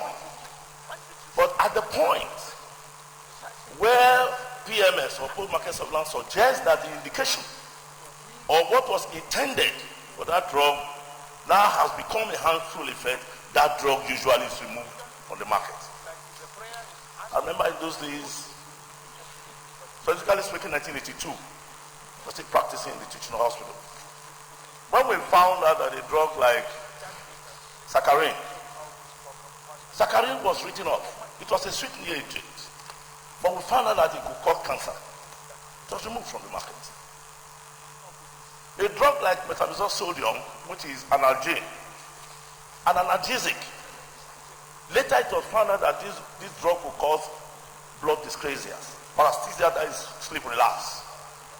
They were written off the market. Today you don't find analgesic anywhere. The same thing Avastin that has been brought into a market, whether it is from Russia, whether it's from anywhere. So long as those effects that were not intended, now you find out that they are happening, you withdraw them from the market. I think this point must be made clear. It is still going to happen that pharmaceutical products that will be used in our market, either as over-the-counter products or ethical products, they are still going to be used. But the point to make is that all regulatory agencies must be acting in tandem with other international regulatory agencies so that we are abreast of what is going on. Look at it. The report was given in 2011 that Avastin could cause blindness. Should have been enough to inform our own health agencies that this drug now has begun to give contraindications that of course will exclude them from the shelf. So I believe what we should do, it's unfortunate, like I said, that this thing happened. Those persons too that have suffered these effects, compensation is there, it is made for, yeah, they are going to be compensated, but they have lost their sights. But I just believe that even up to now that NAFDAC has not been able to give a report is to express the same problem that we have in our country. So, Mr. President, my very distinguished colleagues, the authorities in the hospital, working in tandem with NAFDAC and other regulatory agencies, including Pharmacists Council of Nigeria, and other agencies that regulate our pharmaceutical products in this country, they must be called to order to be in tandem. At all times, analyses are carried out on products. It is always ongoing. In fact, it will be surprising to know that ordinary paracetamol is still undergoing PMS. And by the time we find out that the intention of being an analgesic, a painkiller, we find out it can no longer be used because of one untoward effect of cost exclusive from the share. So Avastin is not different. So I'm supporting this motion because there are still so many other pharmaceutical products that are in our share that can still create problems like this. NAFDAC must live up to its responsibilities. They must have short time to carry out tests to verify the indication of these drugs. Indication of what the drug is used for. And then number two, I'm going to, when we get to additional prayers, our own regulatory agencies must be working in tandem strictly with other international regulatory agencies to avert incidences like this in future. Thank you very much, Mr. President. The Deputy Minority Whip. Sorry, the Deputy Chief Whip. Thank you, Mr. President, distinguished colleagues. Aliu Sabi Abdullahi, I represent Niger North. Let me align myself to the earlier contribution by my colleagues. But most importantly, I think the last speaker who is talking from a very professional point of view. And like he said, we must add some professional dimension to the subject. Now, my worry, Mr. President, distinguished colleagues, is NAFDAC as the legally constituted authority to look after our welfare with respect to drug has a procedure where drugs are registered. And my understanding is in registering any drug, there are so many information that whoever is registering that drug is supposed to supply. And we know also, from a professional point of view, before any drug is allowed to be used for a particular purpose, it must have gone through the stage of experimentation and even clinical trial. All of this will inform the type of information that will be placed side by side with the marketing of that particular drug. Within this context, I'm worried that 33 days after from what we are told here in this particular motion, NAFDAC is yet to make a pronouncement or to even come out to say something. I think that is worrisome, and we must take that to bear when we come to give our motions. The other point I would like to make, Mr. President, distinguished colleagues, is to say that every drug, we all know it to be poisonous. And expertise is expected to play a key role in how you use that particular drug. And I think that is the point distinguished Senator Matthew Gide was trying to make earlier. Now, there is liability because the doctors who were using this, to my mind, they knew they were taking a very huge risk. Every drug is designed for a particular purpose. And if you decide to experiment it with another thing, you should know that you are taking a very huge risk. And I think the risk being taken with the eyes of these Nigerians, I think is a risk too much. There must be liability. And when we come to consider the, what did they call it, the prayers, I think there will be need for us to look at some additional prayers. Thank you, Mr. President. Senator Ahmed Babaketa. It's not here. Senator Ibrahim Olorgbe. Mr. President, distinguished colleagues, my name is Ibrahim Yahya Olorgbe. I represent the people of Kwara Central Senatorial District. Distinguished colleagues, I want to come on the side of supporting the motion, but also from professional and to provide further detailed information that will guide this chamber. Mr. President, let me start to say just this morning, I learned from my distinguished colleague, Senator Aisha, about the publication. I read through. And reading through, I got certain information. Avastin is a trade name. The actual chemical ingredient of that drug is bevacizumab. We're going to come back to this. It's an antibody column. When we say antibody, it means it is something that is against certain things in the body. It's an IgG1, as we call it chemically. Yes, just like Senator Orogide said, when it was initially found, it was for treatment as an antibody to treat cancer, particularly colorectal cancer. What we call cancer is the large intestine. However, as part of the research of that particular chemical content, there was some offline thing. Because the way it works is that it blocks certain what we call vascular endothelial growth factor. That's more technical, but it's about blocking something in the blood. And for that, it was licensed to be used for certain things in the eyes. So with due respect, my colleagues, it isn't that the doctors that use it, they were using it for what it's not meant for. It is used to treat certain eye conditions, particularly what we call diabetic retinopathy, which is when diabetes affect the eye. It's used to treat retinal vein occlusion. That's a condition when certain things in the eye, what we call the lens of the eye, when it is blocking. And particularly something we call age-related macular degeneration. It is also used to treat that. So unlike what is stated in the newspaper, that the patient has cataract and so on, no. The doctors in that interview said the patient do have eye conditions that are treatable, are amenable to that particular thing. Secondly, the doctors also said they have been using it in that particular hospital, because it's a National Eye Center, to treat such degenerative conditions. Now they said, what happened in this situation? They are finding out. And just like Dr. Ruby there, what should have happened?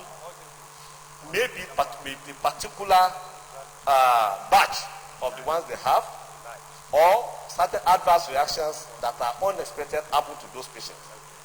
3, they said some of the patients in that particular paper also have recovered their eyes, their eyesight, but some did not. So with all this background, sir, I support the motion that there is a need for further investigation to be able to know what were the actual circumstances in that particular hospital. But it isn't that the drug was not meant to be used for treatment of the conditions they were used for. The second thing is that I support the prayer that NAFDAC should provide us the report, but that is also part of the investigation, because whatever committee we set up, we have to interface both with the treating physicians, the patient as well as the regulatory body. Of course, it depends on the findings of such committees. They will be able to know because as health practitioners, sometimes... Distinguished, you can round up.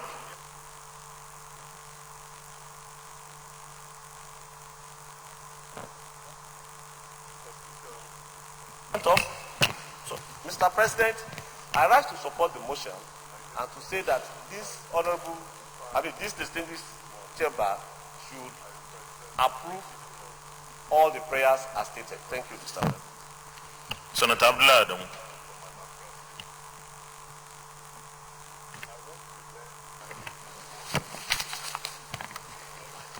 Mr. President,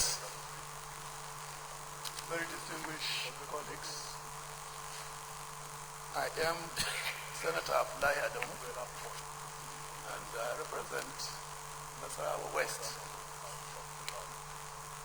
I rise, Mr. President, to lend my voice of support to the motion under consideration. My attention was drawn to this very, very unfortunate, pathetic development in Kaduna Eye Center, where our fellow countrymen and women became victims of what one, as a layman, will call carelessness or professional negligence. I say this, Mr. President, because the issue we are debating in regard to this failure on one of our health institutions is not the first of its type. The issue of misuse of drugs, misapplication of drugs, using expired drugs is not the first time it's coming to this hollow chamber. But what makes this one particularly bad is the fact that it has taken so many Nigerians as victims, where in one stroke, 10 Nigerians have fallen victims by losing their eyes. As distinguished Suswan did say, yes, compensation. But whatever compensation we are able as a country to pay to these victims, one thing you can never do is restore their eyes. One of the very fundamental responsibilities of every government is the preservation of life and property. The eye is one of the most important organs for a human being, or even a lower animal. By the time you lose your sight, a little more than 50% of your capabilities are lost. So we have a duty, as those distinguished senators who spoke before me have already indicated. There is something wrong with the performance responsibilities, statutory responsibilities of agencies in government. It is to be noted that this Avastin drug was used in the United States of America. There were reported victims that had this drug administered on them in the United States of America, where it was used for the treatment of cancer. The current DG qualified and practiced for God knows how many years in the United States of America before taking charge here. There is no way you have an institution which is charged with one responsibility, one of many responsibilities, which is no drug is allowed to be in circulation in any of our health institutions without that drug being put to relevant tests to determine its suitability for usage, the purpose for which it is being applied. One would wonder Who is responsible? What institution is responsible for determination as to whether or not this Avastin has been used in our hospitals is really potent enough for the use for which it is put. Earlier on, we had victims in a hospital in Kano. The matter was raised, but it didn't have the opportunity of coming to the Hello chamber like this one is. So a lot of these incidences are happening around the country. Maybe it did not attract the attention of relevant citizens in the country who are in a position to take the kind of steps that our distinguished colleague has taken to bring this to our attention. NAFDAC is so busy that they even go, if you go through some of these committees we sit on, you see complaints, you hear complaints where they leave their primary responsibility and go to other spheres. For instance, the quarantine services. Go and see the kind of reports at our entry reports, or the exits. They are very capable of interfering with the daily activities of these quarantine services, for instance, example. But there's failing to see to its responsibilities in regard to what drug is used in our hospitals. I think this is a very, very serious setback.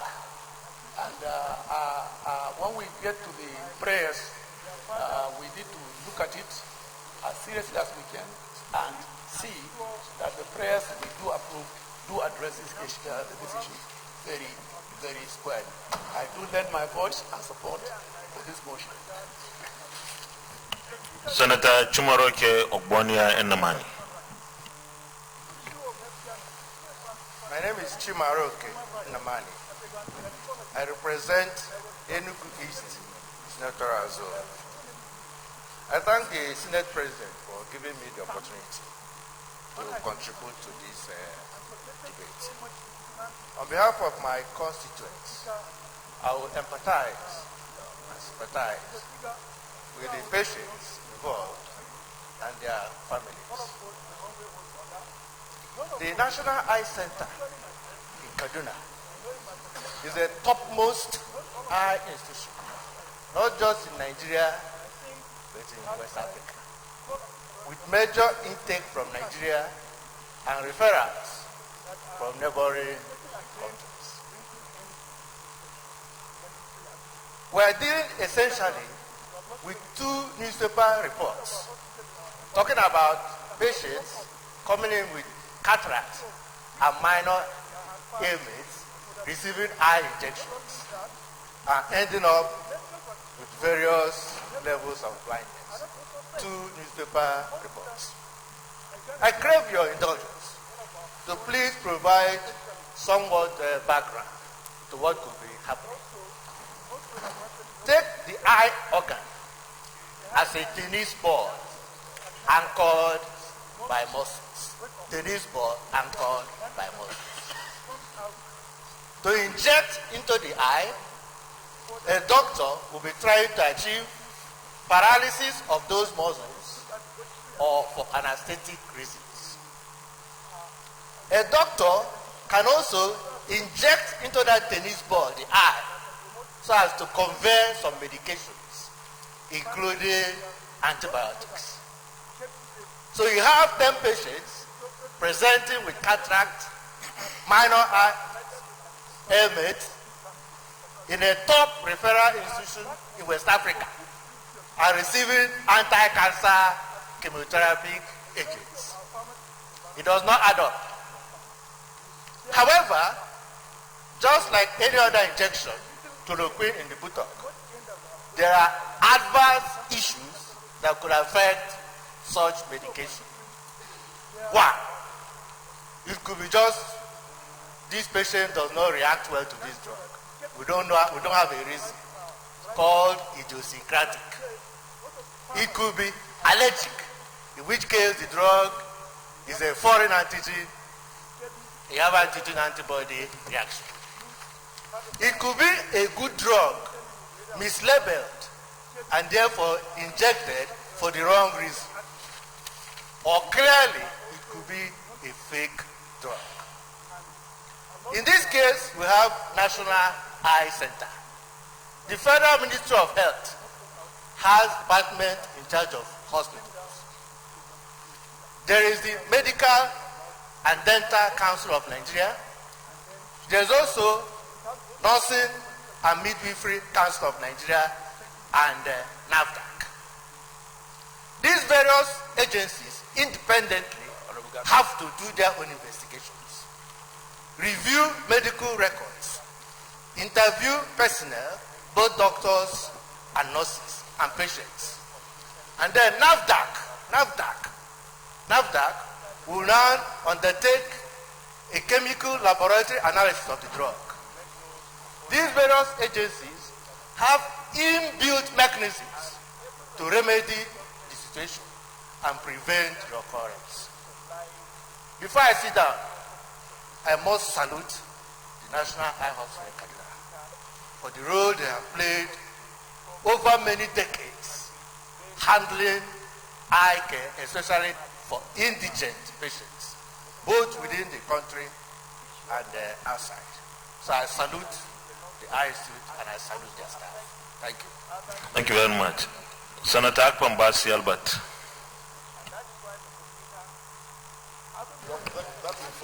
Thank you, Mr. President,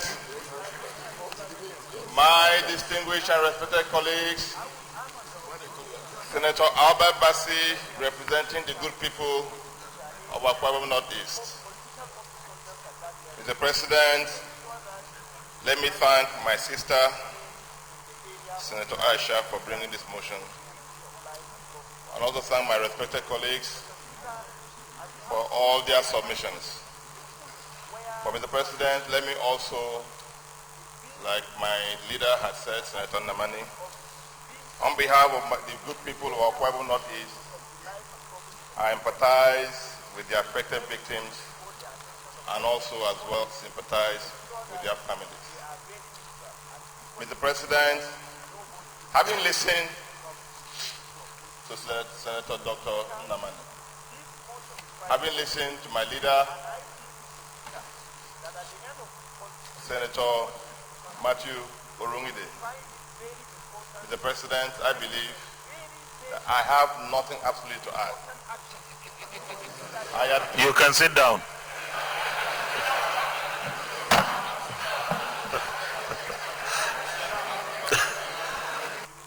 Than to say, Senator Albert, you can sit down if you have nothing new to. I want to answer. I have nothing to add than to say that may the Senate take the benefits of their experiences in this committee, Mr. President, and then let us wait for the outcome of their investigation. I believe that should be the only prayer, and that this investigation should be a public hearing where all the stakeholders in the health sector will give an opportunity to say what they do know, and also for the committee to recommend appropriate compensation for this victim. I thank you, Mr. President, for this opportunity, and I thank my distinguished colleagues for supporting this. Thank you, Mr. President, and God bless you. Thank you. Senator Abomoro.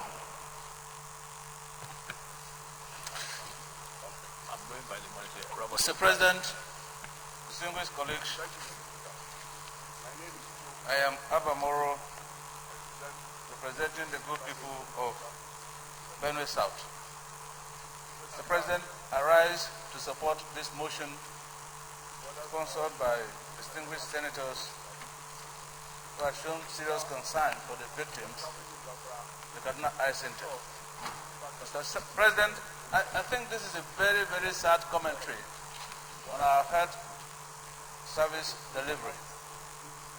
And it's very, very unfortunate that since 2001, when the New York Times had published and advised or warned that this vaccine was not meant for eye treatment, that NAFDAC, our regulatory agency, still turned a blind eye and allowed this drug to be administered on the eye.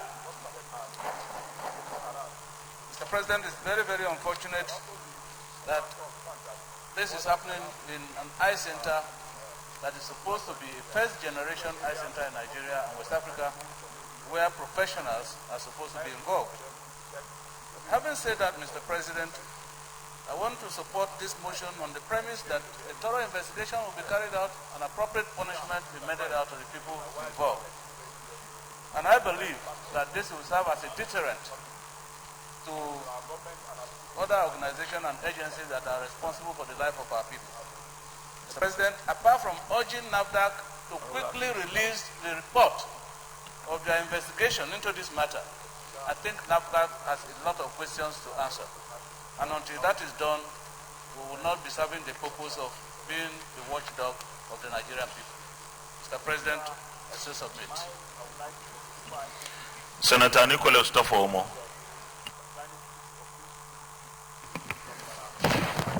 Mr. President, distinguished colleagues, my name is Nicholas Tofomo. I'm representing the good people of Ondo South. I'm supporting this motion, but we have to get one thing clear. If we are asking NAFDAC that has certified this injection to now give us a report, I think it's a joke. My suggestion is that we should ask an independent body to give us a report on this injection, because if a drug has been certified, an injection has been certified by NAFDAC and it has gone wrong, and asking NAFDAC again to give us a report, and they've not been able to come up with this report, I think we should be able to ask an independent body to give us, to look into this injection and give us a report so that at least we can weigh it and take a decision from it. Thank you. Distinguished Senator Kone Tim Ekeyakenyi.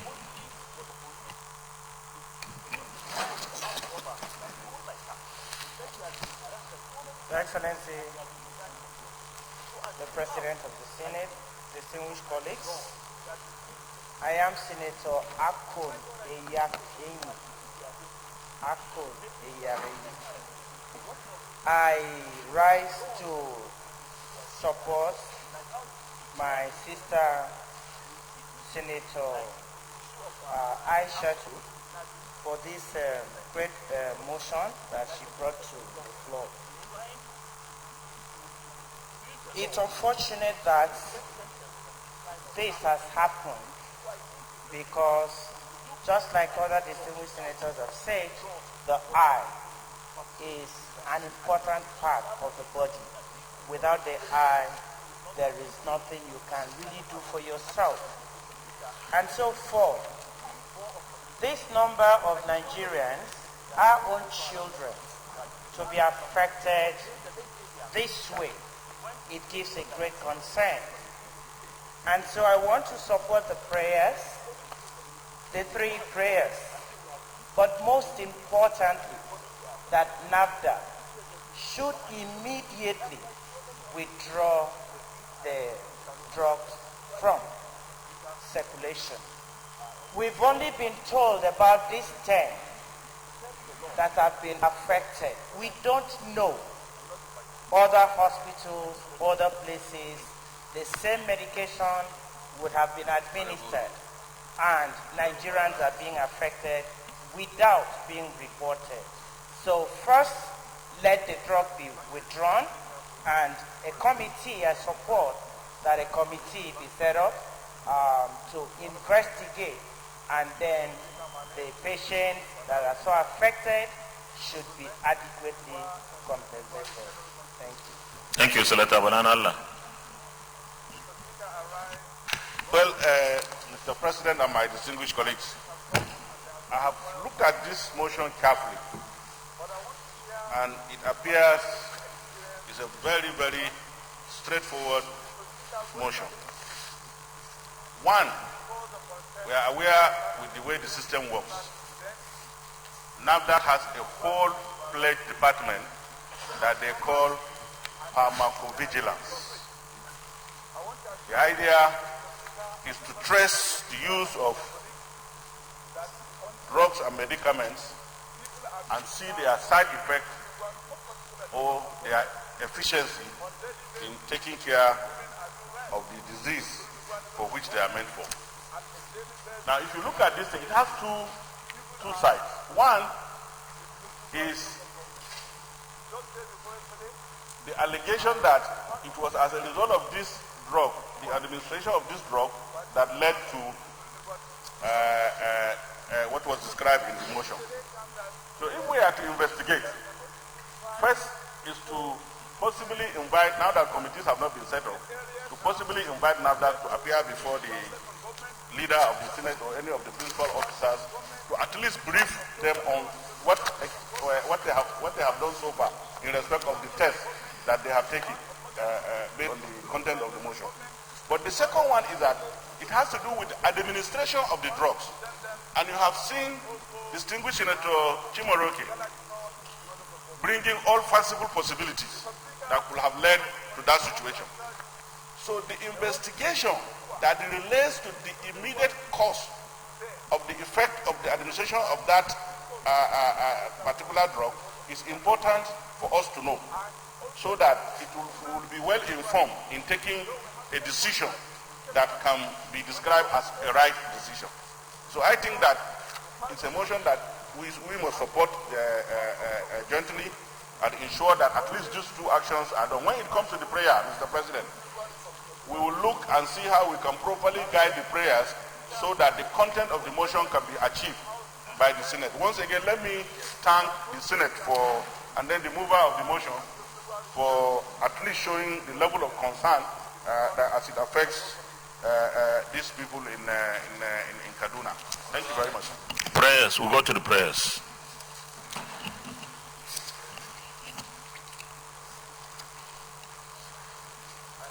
The first prayer is set up an ad hoc committee to carry out a holistic investigation on the use of the vaccine injection for eye treatment leading to the blindness of the 10 Nigerians. Amendment? Yes, Senator Bolanala.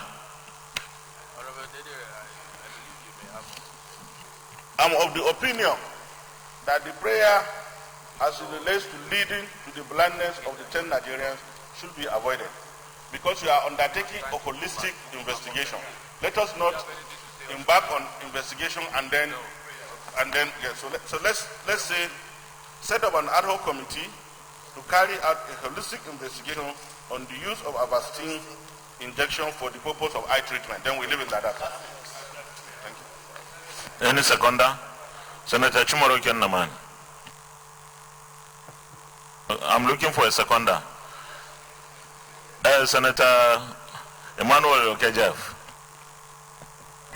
Thank you, Mr. President. Okejef, I represent Benue Northwest. I rise to second the motion assembly moved, the amendment assembly moved. I so second. Those in favor of the prayer as amended, say aye. Those against, say nay. The ayes have it. The second prayer, prayer 2, is urge NAFDAC to make public the result of their test on the said injection and suspend the use of Avastin injection by hospitals in Nigeria for eye treatment. Amendment to prayer 2, Senator Jones, Manager. Mr. President, my highly respected colleagues, ordinarily prayer 1 is supposed to be the only one, but looking at prayer 2, I want to amend it as follows. Urge NAFDAC to suspend forthwith the use of the said drug. Any seconder? Senator Oluremi Tinubu. I second the prayer ably moved by my colleague, Senator Manager, that we urge NAFDAC to stop the use of Avastin, to suspend the use of Avastin injection. Those in favor of the second prayer number 2 as amended, say aye. Those against, say nay. The ayes have it. Prayer 3. No, let me read it first. Sorry, let me read the third prayer.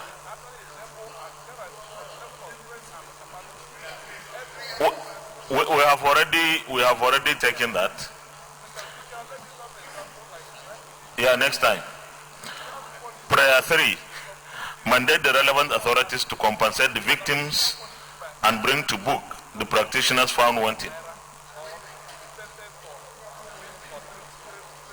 Senator Said Al-Ghali.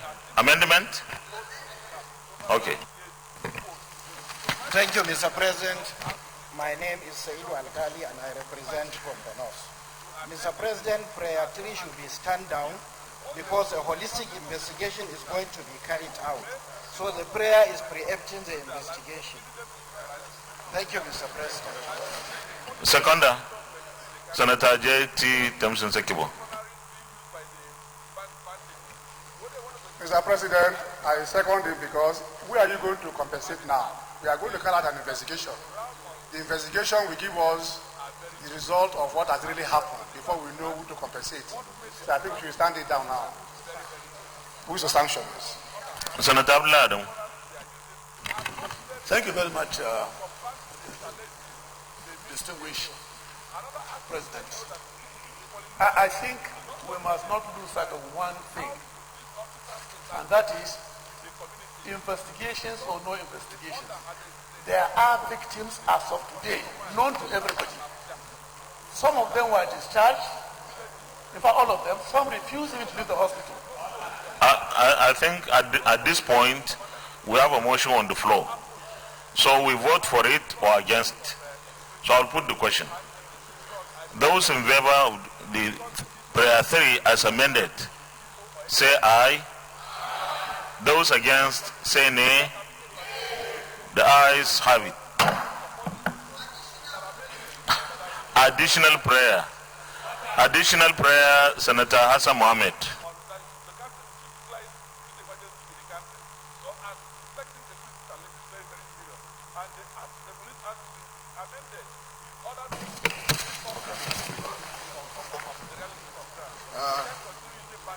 Mr. President, my name is Hassan Mohammed. Additional prayer. That the doctors and nurses should always consider action or side effect of a drug while prescribing or administering drugs. Any seconder? Any seconder? Okay, natural death. Additional prayer. Senator Matthew Rogide. Thank you, Mr. President. My distinguished colleagues, my additional prayer is urge the Federal Ministry of Health and other drug regulatory agencies to constantly conduct post-market surveillance to determine the efficacy of our drugs time to time. To constantly determine the efficacy of our drugs. Any seconder? Any seconder? Senator Uche Lilian Ekwenefe. Time off. Mr. President, distinguished colleagues, my name is Senator Uche Lilian Ekwenefe. I represent Anambra Central. I'm from Anambra Central. I'm from Anambra State. Mr. President, I want to second the motion that NAFDAC should periodically conduct post-market surveillance at least every quarter to determine the efficacy of their drugs. Okay, those in favor of the additional prayer moved by Senator Matthew Rogide, say aye. Those against, say nay. The ayes have it. Distinguished colleagues, I think additional prayer, Senator Bamidele. Mr. President, Michael Okwemi Bamidele, Ekiti Central. Mr. President, I actually have 2 additional prayers which I think are very germane to the contents of this motion. The first one, Mr. President, is that the Senate mandate the Federal Ministry of Health as well as NAFDAC to explain to the Senate and to Nigerians if they were aware of the banning of the said drug in the United States 8 years ago and why they had not discontinued its use in Nigeria. That is my first additional. Any seconder? Senator Utazi. Mr. President, I want to second the additional prayer as moved by most distinguished Senator Bamidele. I say second. Those in favor of the additional prayer by Michael Bamidele, Senator, say aye. Those against say nay. The ayes have it. Once in a while. And additional prayer, Senator Dambal Kachwa.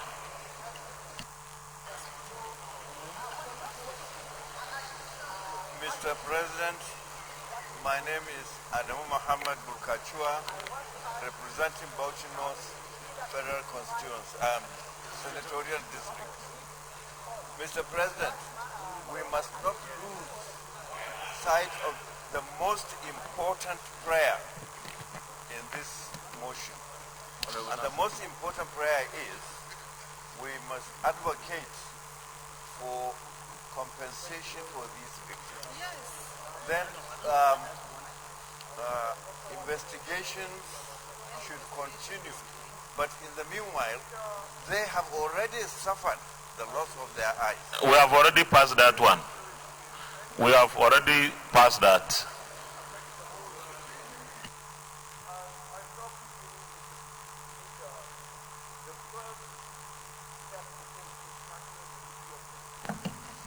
Additional prayer. Senator Chimaroke Namani. Chimaroke Namani, Enugu East Senatorial Zone. Additional prayer is to urge the Federal Ministry of Health, the Medical and Dental Council of Nigeria, the Nursing and Midwifery Council of Nigeria, and NAFDAC to carry out investigation into the media reports of deaths in eye center in Kaduna and apply appropriate corrective measures. Any seconder? Decisions of negation. Thank you, Mr. President. My name is Gershon Bassi. I represent Cross River South. I rise to second the motion very ably moved by distinguished Senator Chimaroke Namani. Thank you. Distinguished senators, if someone brings an additional prayer, if you don't like it, just vote against it. So those in favor of the additional prayer by Senator Chimaroke Namani, say aye. Those against say nay. The nays have it. Senator Sikiru Oshonio.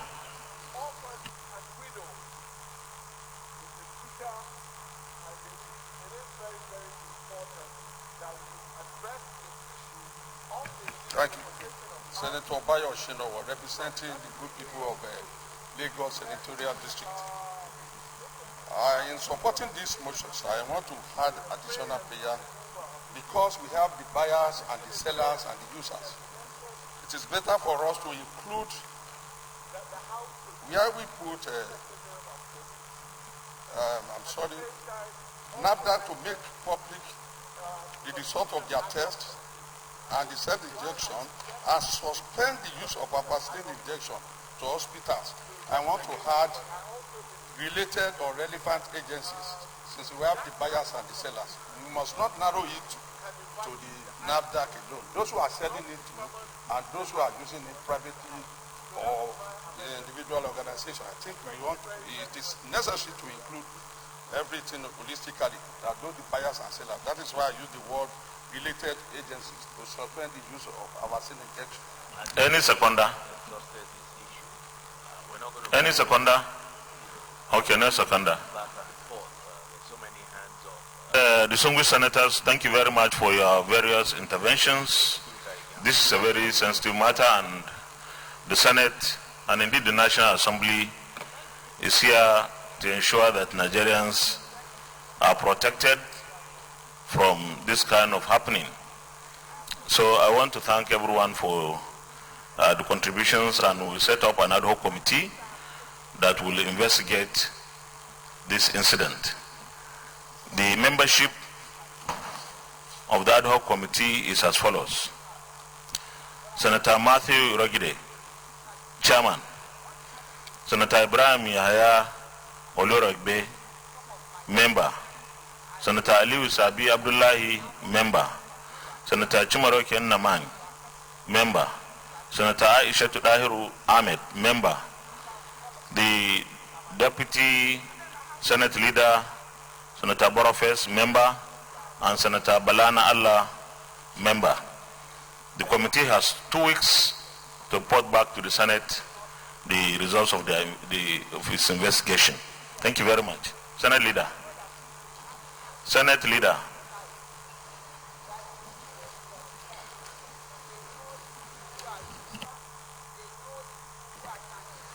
Thank you, Mr. President. My distinguished colleagues, the third order of the day is a motion standing in the name of distinguished Senator George Sekibo and 3 others on the pipeline exploding in Komkom town of Oyigbo local government area of River State.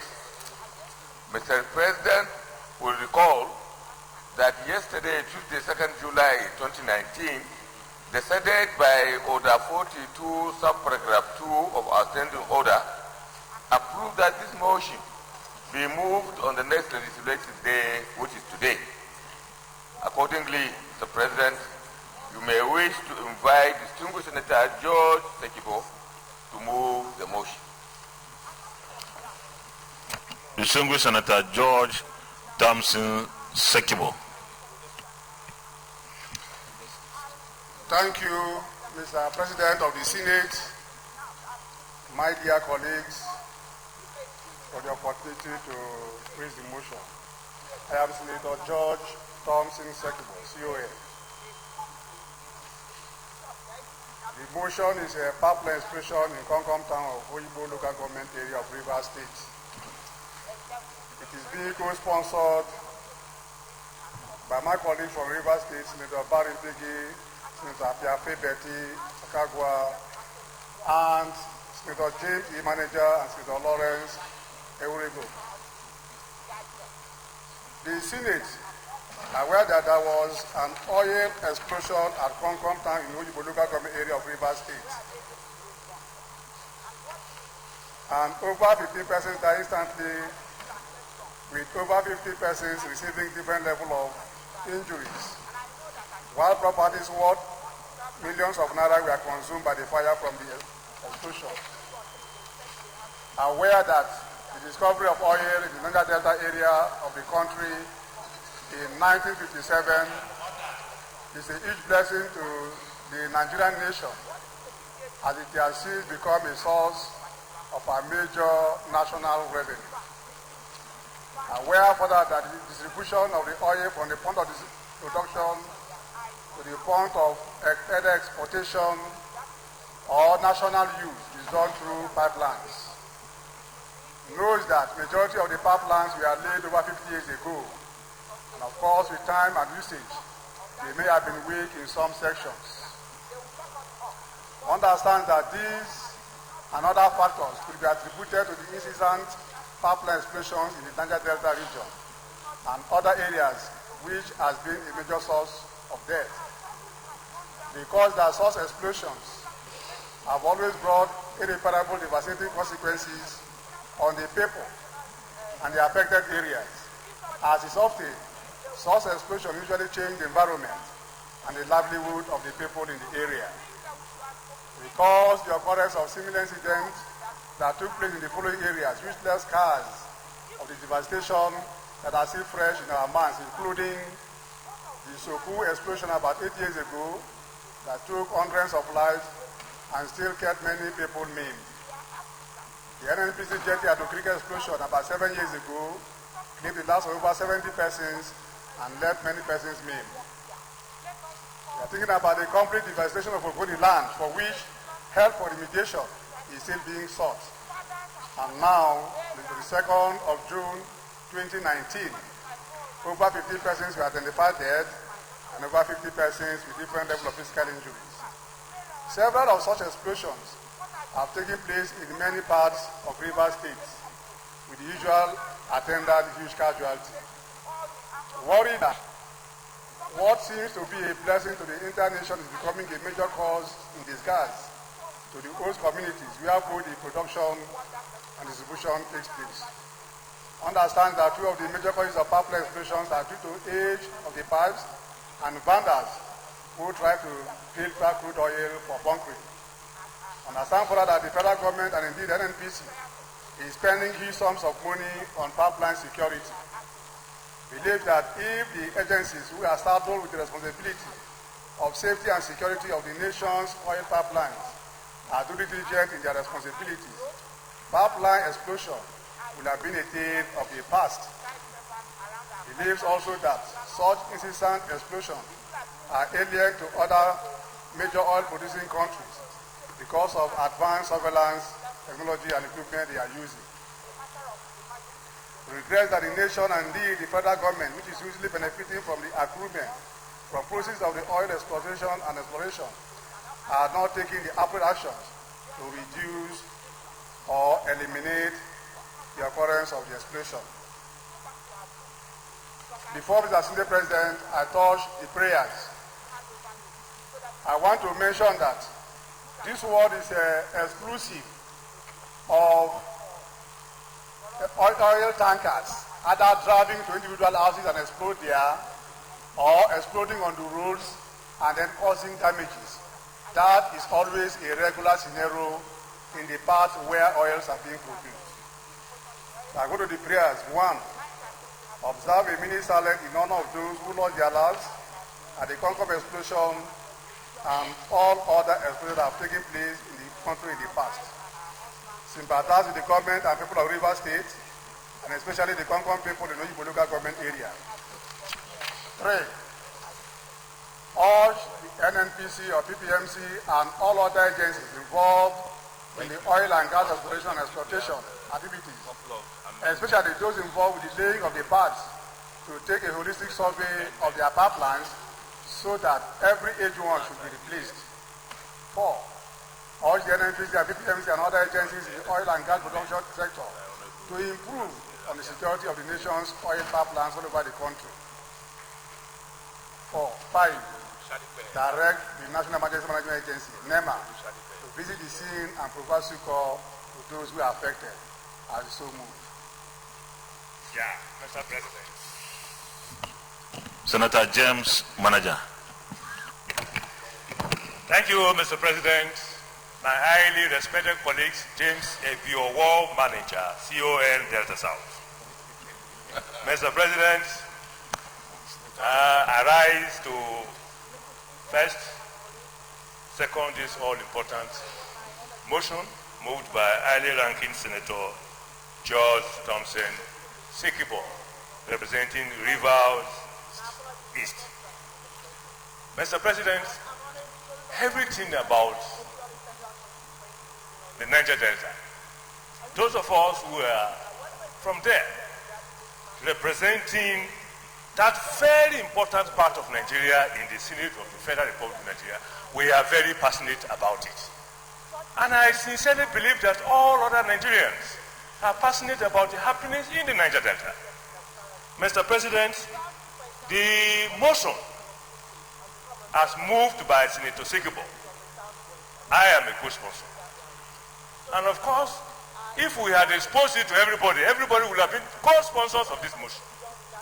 Because the Niger Delta region is very, very important to Nigeria.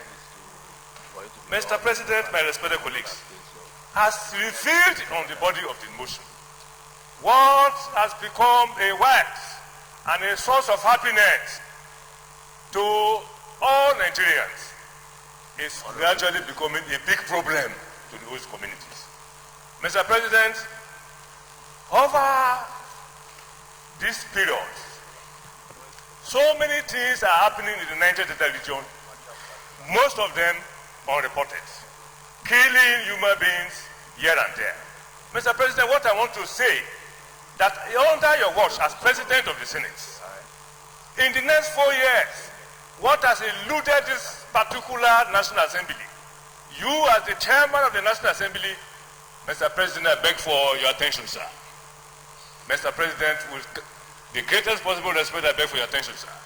What has eluded this National Assembly in the last almost 12 years must be achieved during your time.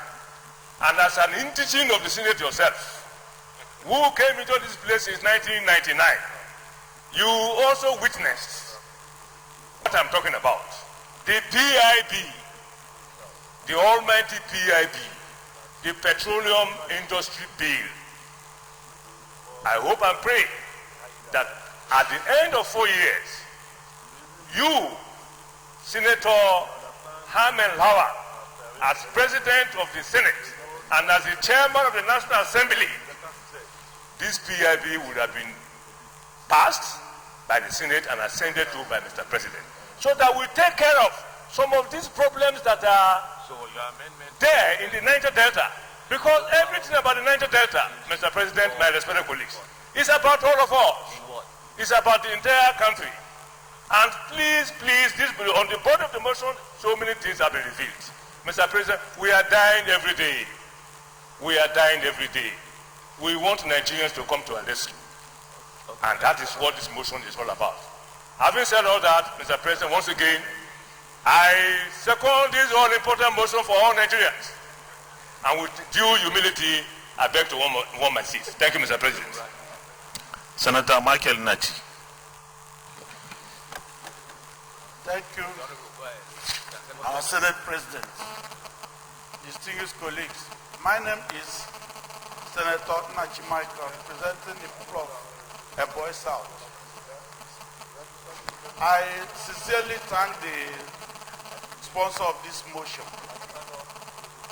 When we talk of gas explosion, it does not just end within the people around the environment.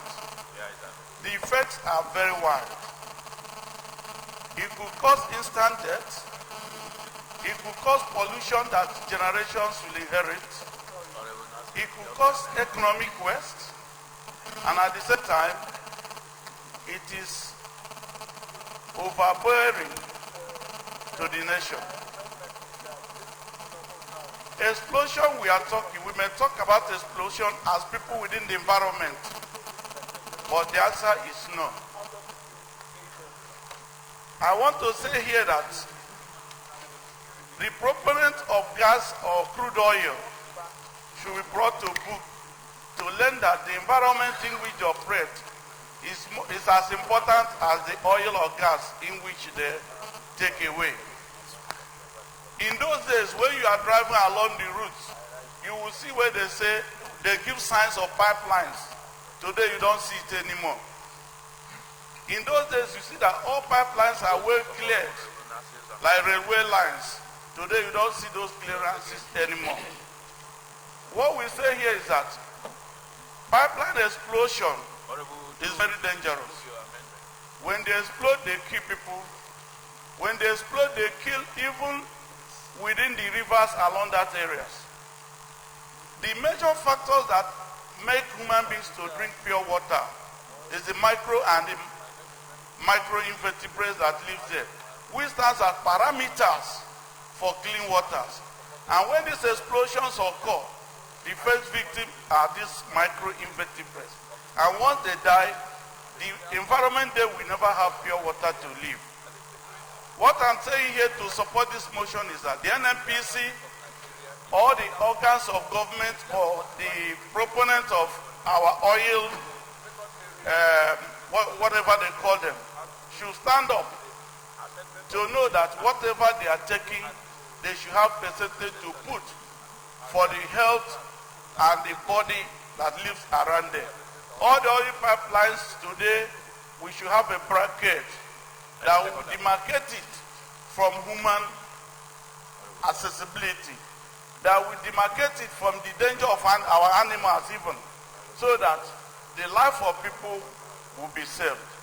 So I stand to support this motion and also to ask distinguished colleagues also to support this motion so that those who are responsible should be brought to book. And this is that explosions should now have an end and remediance. Thank you. I so submit. Senator Stella Odwa.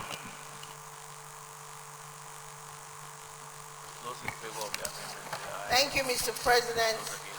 Dear colleagues, my name is Senator Stella Odwa and I represent Anambra North. Mr. President, dear colleagues, I want to thank the movers of this motion. Mr. President, the problem with our pipeline and why they explode the way they explode is nothing but negligence. And let me start by saying,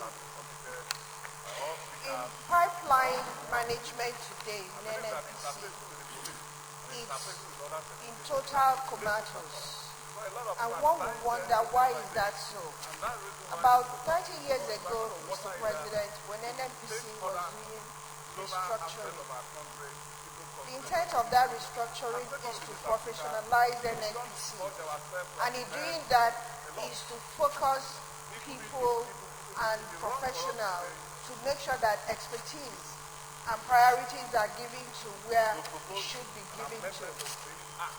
And so PPMC was divided into two. Products different and then pipeline management different. Mr. President, there are some pipelines that for the past 35 years they have not been changed, neither have they been maintained. And when you don't do that, every pipeline has a lifespan. And so the law says, supported by the policy, that after a particular number of years, those pipelines need to be removed and replaced. And in doing so, the integrity of the pipeline is sustained. The reasons for all that is safety, safety, safety. To ensure that preventable explosions are stopped from reoccurring. But Mr. President, PPMC has taken away the focus from pipeline maintenance, because what everybody focuses on is products. But we forgot that the goose that lays the golden egg is the pipeline itself. And it's actually wrong that it's about Niger Delta. Pipeline network in Nigeria, we should actually make effort to look at it. It crosses across several states, because you pump from Calabar to the north, you pump from the west to the north, you pump from everywhere. And so the explosion can happen anywhere at any time. The safety rule that is the global best practice says that 100 kilometers from where a pipeline is laid should not be occupied and should not be tampered with. 100 meters, sorry. But none of this is being maintained as we speak. And so, Mr. President, the fundamental cause of what we are debating today is the fact that we have lost focus on what is important as regards to product movement and pipeline explosion. When the pipe is weak, it's easier for a knife or an axe to cut the pipeline. And so those young people stealing products from the pipeline, it makes it easier for them and dangerous as well. Mr. President, there is also a law and a policy, global best practice, that within interval of all pipelines laid, there must be medical intervention personnel whose responsibility is to ensure that if and when explosion does occur, they will come to the rescue. And so death is minimized. That is gone to comatose. And I think it's important that if anything will come out of this motion, it is to emphasize to NNPC the need to go back to the pipeline laws and ensure implementation of those laws. That preventable explosion can stop, that safety personnel must be there. And finally, Mr. President, the law also says that within 5 kilometers of every pipeline lane, there must be a signal.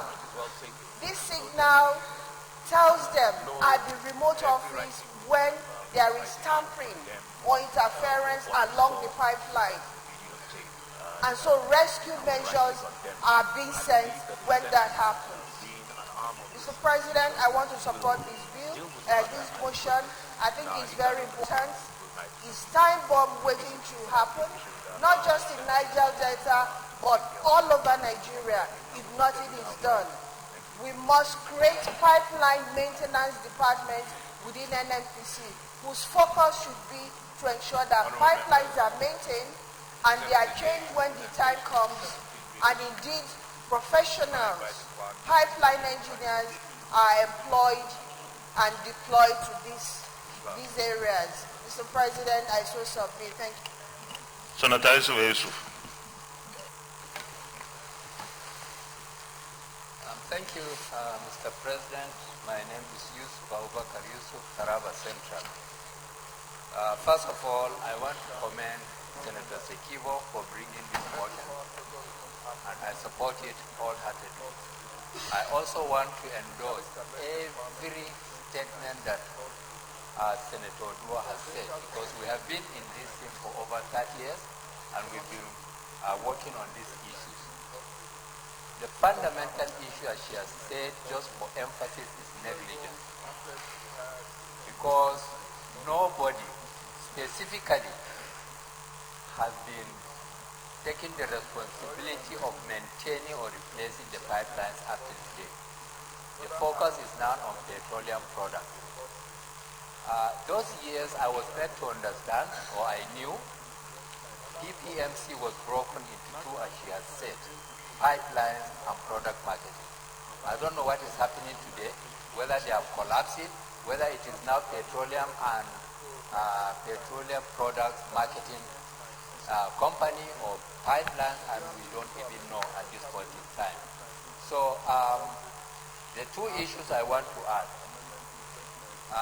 My distinguished talked about the PIB. So the PIB is very, very fundamental and important.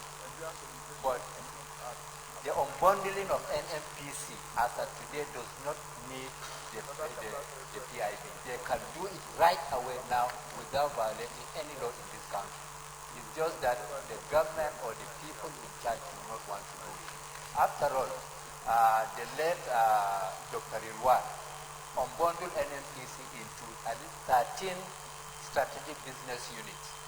But the business units up till today are not capitalized.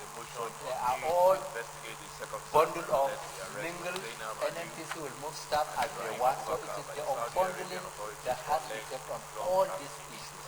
So like we have said, it's fundamental that we look into this critically, and it is a national disaster that our pipelines have not been replaced or maintained up to this moment. So when we come to prayers, you know, the prayers I'm going to add. But for now, I think I supported the bill and every bit of what Princess has said, and also what is said here. It is a national disaster and negligence.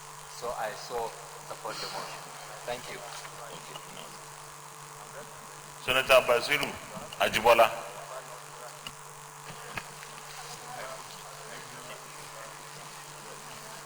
Mr. President, distinguished senators of the Federal Republic, I'm Dr. Surajuddin Ajibola Bashiru from Osun Central. I also stand to support the motion by distinguished senator. beyond the very evocative submission of Senator Babida, I think, just as been said by Senator Stella Odua, the issue of pipeline should be of concern to all Nigerians. While aligning with some of the submissions made, I want to say that the oil pipeline issue is not without legal regime. There is an existing law, the Oil Pipelines Act, with commencement date of 4th of October 1956. The issue that also will arise in the context of the debate on this motion is what is the extent of compliance with that law. Secondly, it's also that whether a law made operable since 1956 will still be relevant, not having been amended and being examined and revised in line with existing realities. So I will say that beyond what has been proposed, at the appropriate time, we need to look at further recommendations to ensure the safety of our pipeline. And as has been said, the danger of pipeline explosion is not only to the safety of Nigeria, it's also an issue of credibility to the country. There is already a body of literature on environmental degradation of the Niger Delta. There's a body of literature on environmental disaster that the exploration of oil has caused our country. So I would say that beyond the resolutions that have been proposed here, there is also a need for a critical assessment of the legal regime in the oil and gas sector of this country. And they go beyond PIB bill. There's a corpus of laws in our statute book, up to about 21 or 25, regulating all aspects of our oil and gas industry. These laws have become obsolete because they have not been reviewed since the 50s and the 60s. So the critical assessment that has to be done ought to be done by this net assembly so that we have a modern body. Distinguished, please round up. 1 minute.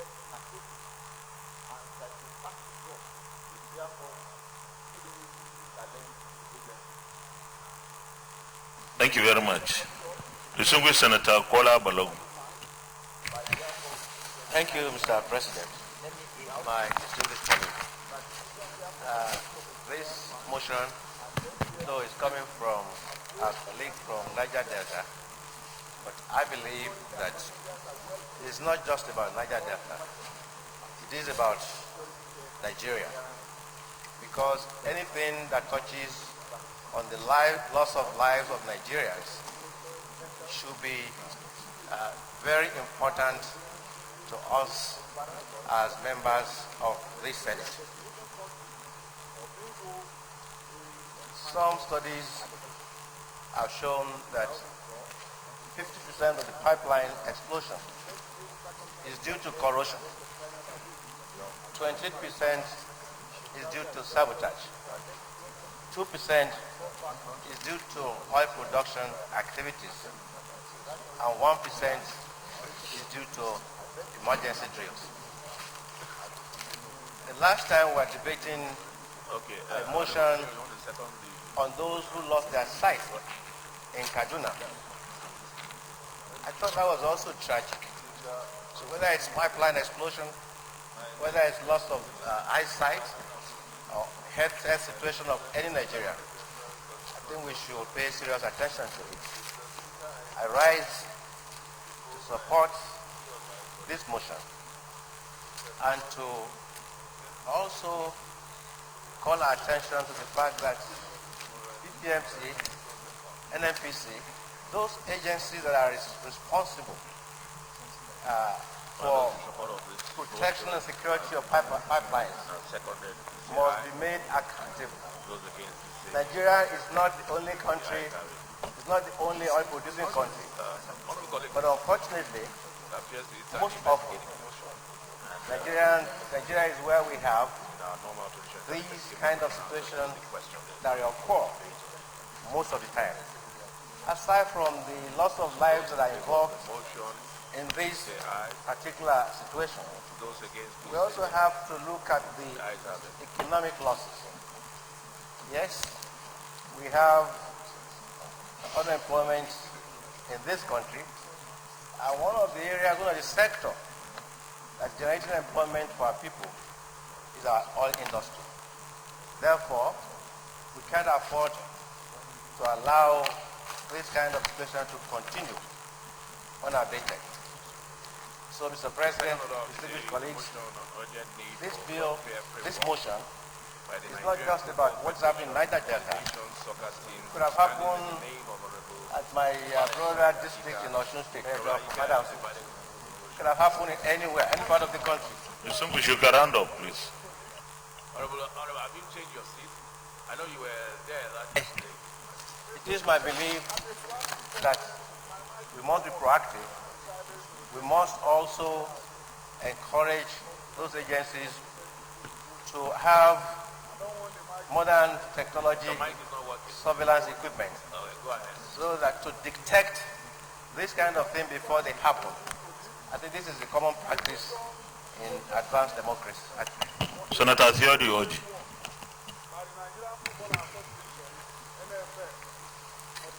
Thank you, Your Excellency, Mr. President, my distinguished colleagues.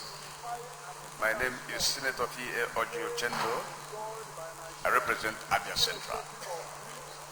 I want to support this good motion that has bad consequences moved by my colleague.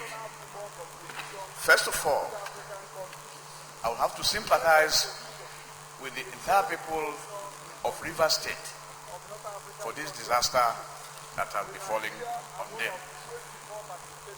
And I want to state also that this pipeline leakage is not peculiar to states alone that harbor oil production or those states that produce oil. It also occurs in those states where these pipelines that carry oil pass through. Therefore, it can happen to any part of Nigeria. It can happen to any part of Nigeria or to any people. So it is a national issue. Your Excellency, I want to remind you that this has happened to other places. It happened in one local government area of my constituency last year.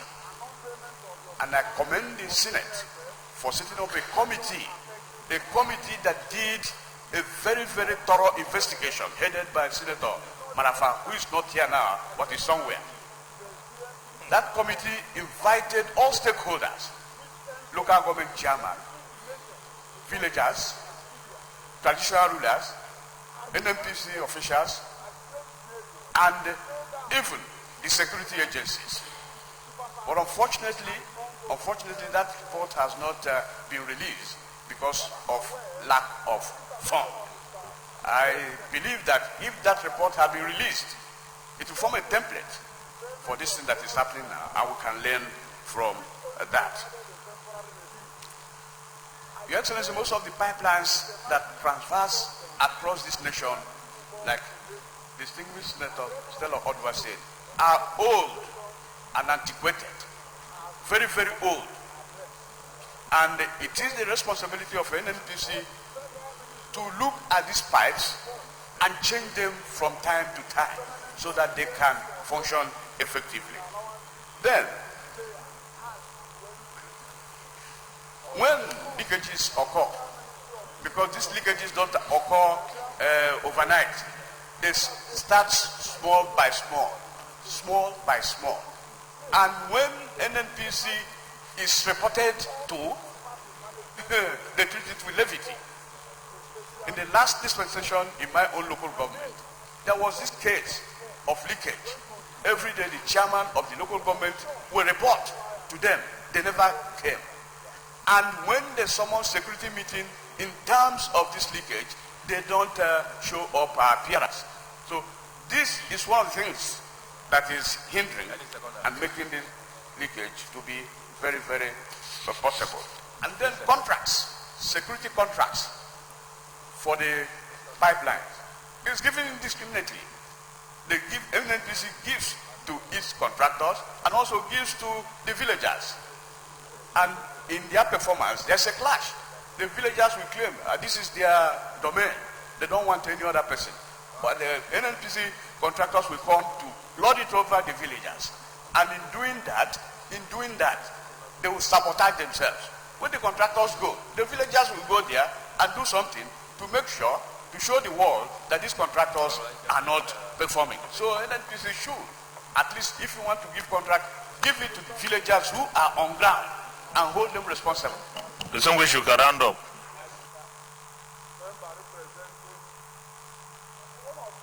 And then, the other one is that these criminal elements in the society, there are people whose job is to go and break these pipelines and sell the oil to these tankers. They sell it to these tankers. And when they sell the oil, the tankers will move. And in the incident, if there's any breakup of the pipeline and there's fire, you see hoodlums coming, strapping the oil, trying to take the oil. And in that process, there was the fire incident, and many people will die. So, therefore, distinguished, we tend to please round up.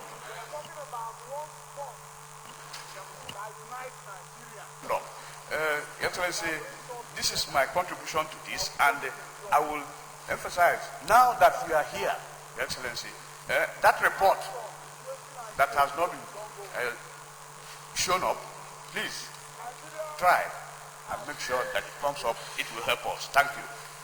Thank you. Distinguished colleagues, I still have a list of many senators who want to contribute on this. We still have a motion to take after this one.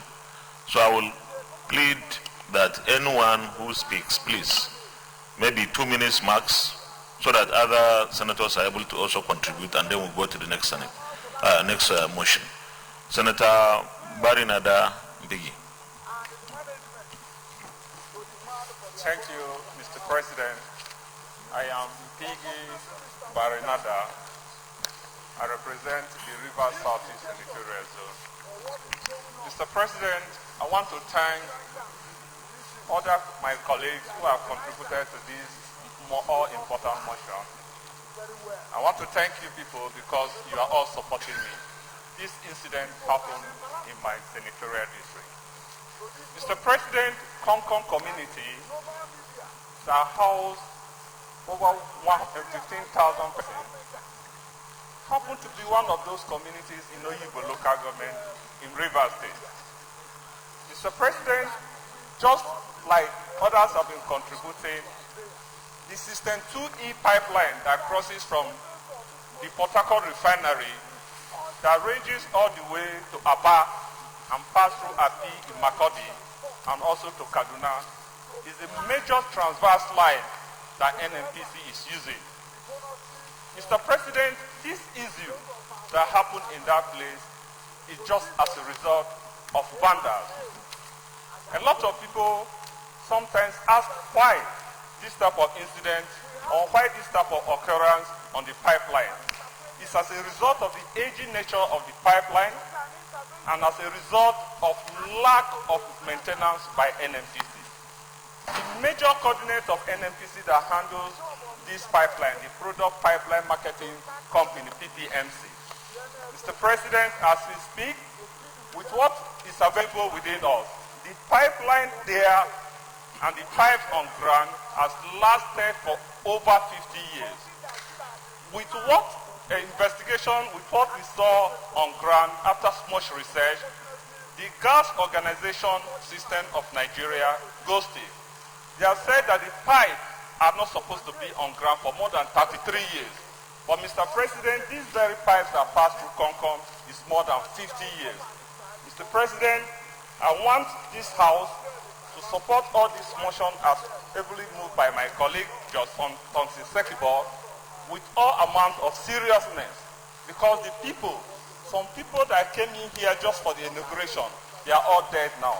Mr. President, I'm mourning as I speak to you because most of the people that suffered from this incident never at all bargained for it at all. Let me just quickly bring to our notice that most of these incidents happen as a result of technical faults from most of these organizations. For instance, they are either taking blame to Shell or NNPC. Because in the Niger Delta, all communities is like they're scrambling for the partition or how to lay pipes. Sometimes they ask whether this pipe, is it that of Share, is it that of NNPC, is it that of Mobile, or maybe it's that of Texaco. All these things happening on ground in that place. Mr. President, as I speak, a lot of people are dead. A lot of people are still suffering ailments within the Concon community. I want to thank you people and see how we can remediate and support the ailment and what has happened to my people. Thank you, Mr. President. Distinguished colleagues, let me emphasize again. We have a long list. So if we can keep our contribution short, I'm sure we can take the next motion. Senator Betty Afiapi. Mr. President, distinguished colleagues. Mr. President, I'd like to thank everyone who has made contributions to this all-important motion. I'm not going to repeat what my other colleagues have said, but I just want us to look at the issues of those who are dead and those who are injured in this pipeline explosion. Mr. President, pipeline explosions comes with a lot of fire. So, 15 people are dead, 50 people have various degrees of injury in the hospital. So, President, in most cases when we move motions, all we do is ask NEMA to send relief to the victims. And NEMA doesn't have the capacity to deal with the kind of injuries that come out because of the fire that follows a pipeline explosion. And when distinguished Senator Stella Odua was speaking, she did say that NNPC, we need to maintain the 100-meter distance, which is the internationally acceptable distance from pipelines. The negligence of NNPC has caused all of this, or whatever oil company that was doing this job. So, Mr. Speaker, what I want to say is, Distinguished Betty, you are welcome. I suffered the same thing. NEMA has no capacity to deal with the victims of this incident. And I think it's high time NNPC takes full responsibility. NNPC has a Department of Safety and a medical team. And they should be the one to provide the medical services needed by the victims of this explosion. Because the degree of fire burns on the victims is something that NEMA cannot handle. NEMA can only send relief materials, and they don't have the capacity to handle the degrees of fire burns by the victims. So I'm going to have an amendment eventually when we come to that NNPC has a responsibility not only to take care of those, because some people are maimed for life, and then what about the dead? What are we going to do to them? NNPC has to take full responsibility for that. I still support. Thank you very much. Distinguished Senator Adoya Ederi. Thank you, Mr. President of the Senate. I am Senator Diri Oye. I represent Bayelsa Central Senatorial District. Mr. President and my distinguished colleagues, this motion is not just on time, it is very apt. In the sense that what is happening in River State and indeed in the Niger Delta is a time bomb waiting to explode. And the earlier we nip it in the bud, the better for us all. This was how kidnapping started. And it was limited to kidnapping white men who came for oil. At that point, it was seen as the scramble and the partition of the Niger Delta.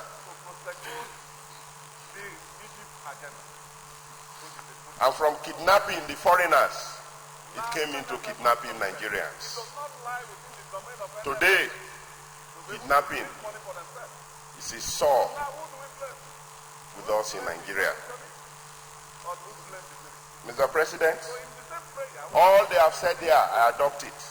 And the earlier we start with the PIB, which we started in the 8th Assembly while I was still in the House of Reps, this is the time for us to start again, so that we can conclude the PIB, and I'm sure that will also give some solution to this problem. The health, safety, and environment of the Niger Delta is under threat. And so, Mr. President, for us to even go into this issue, we first of all need to investigate the causes of that pipeline explosion. And therefore, Mr. President, I will add a sixth prayer, which will be... When we come to the prayer, we can deal with that.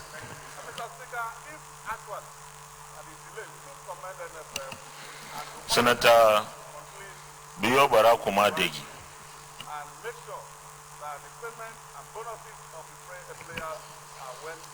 Thank you, Mr. President.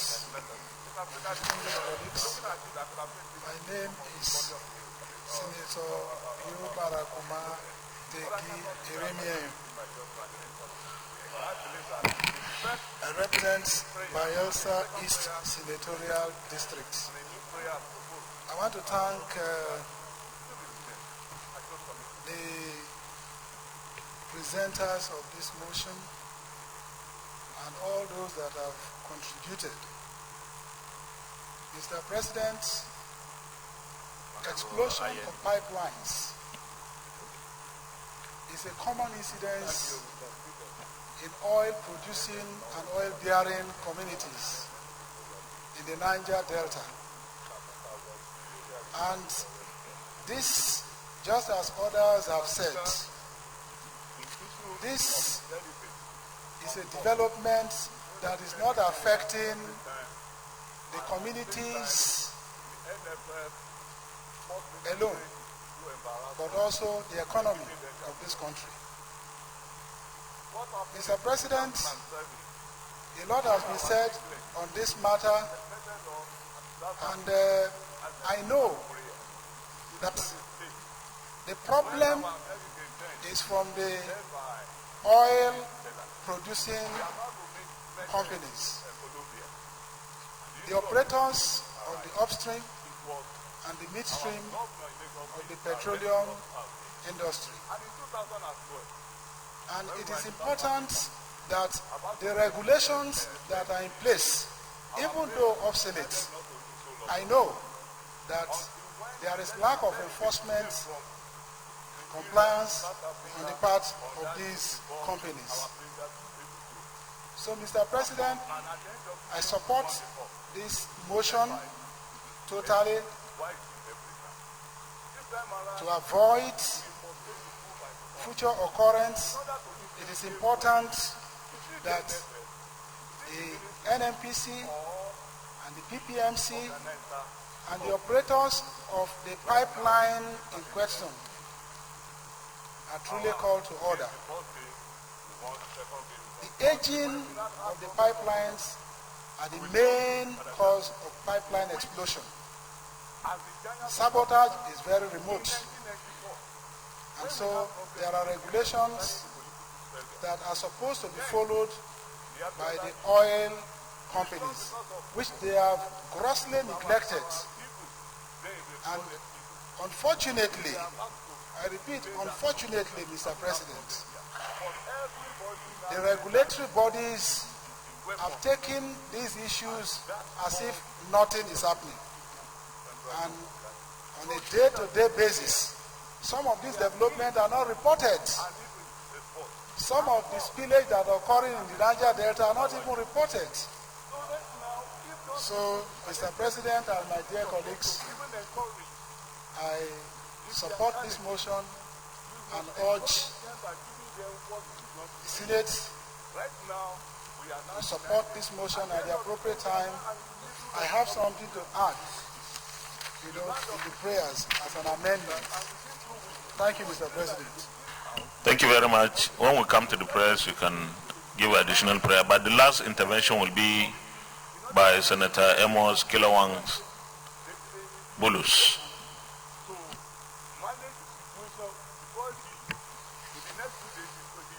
Mr. President, distinguished colleagues, my name is Senator B.K. Amos, representing the good people of Gombe State.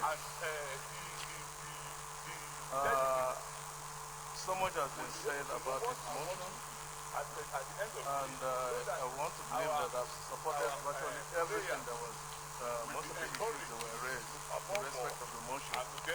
Just like the motion has rightly captured, that the causes of either pipeline or petroleum tanker explosion is as a result of the age of the pipeline.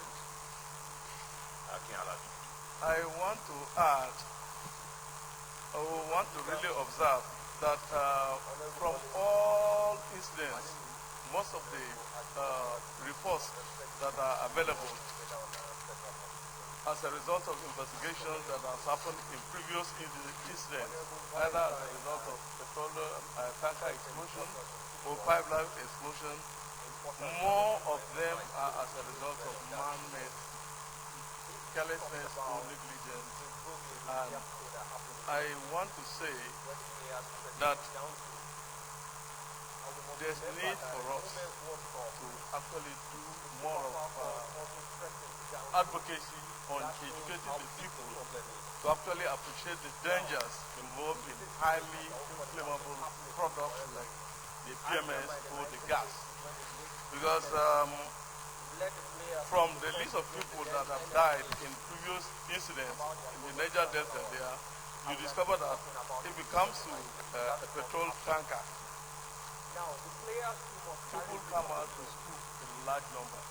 And in most cases, that's where you find a large number of people dying as a result of what has happened.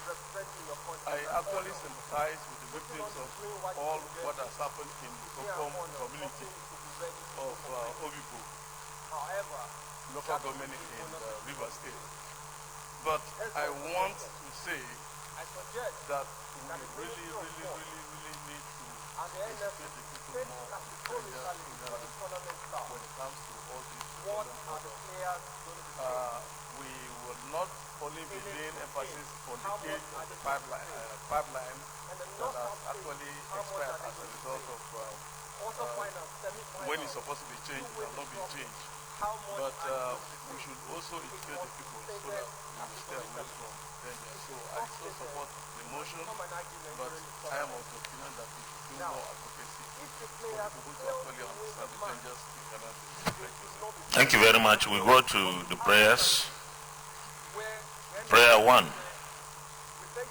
Observe a minute's silence in honor of those who lost their lives at the Concom explosion and all other explosions that are taking place in the country in the past. Those in favor say aye. Those against say nay. The ayes have it. Prayer 2.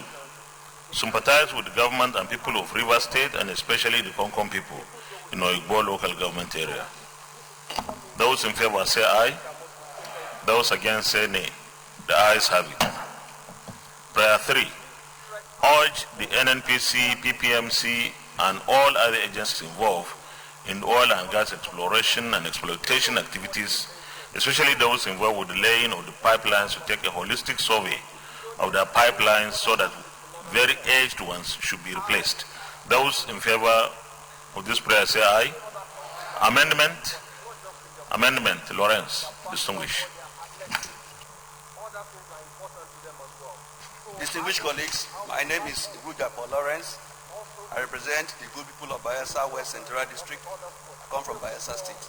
My amendment is the oil companies themselves have responsibilities for some of these pipelines.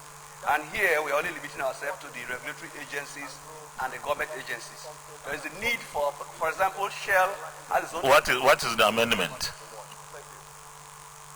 Just read it the way you want to amend it. No, use your mic. Urge the NNPC, PPMC, the oil companies, and all other agencies, the oil companies.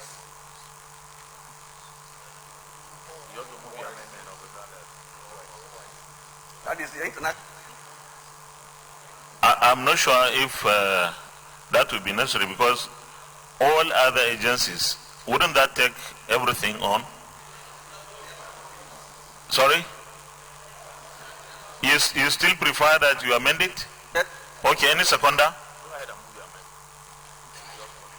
Yeah, Senator Ayo Akinye-Lure.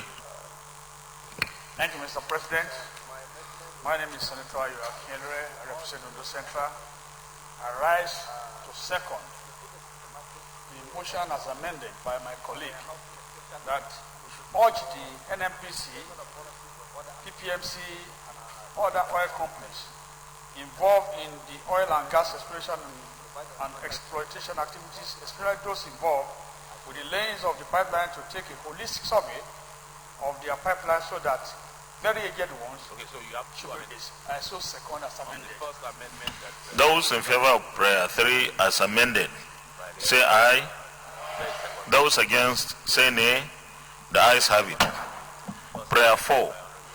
Urge the NNPC, PPMC, and other agencies in the oil and gas production sector to improve on the security of the nation's oil pipelines all over the country. I think we can carry out the amendment as on the third prayer. Is that taken? Those in favor of prayer 4 as amended, say aye. Those against, say nay. The ayes have it. The last prayer, prayer 5. Direct National Emergency Management Agency, NEMA, to visit the scene and provide succor to those affected. Those in favor of prayer 5, say aye. Those against, say nay. The ayes have it. 1 minute silence. Additional prayer. Additional prayer, Diri.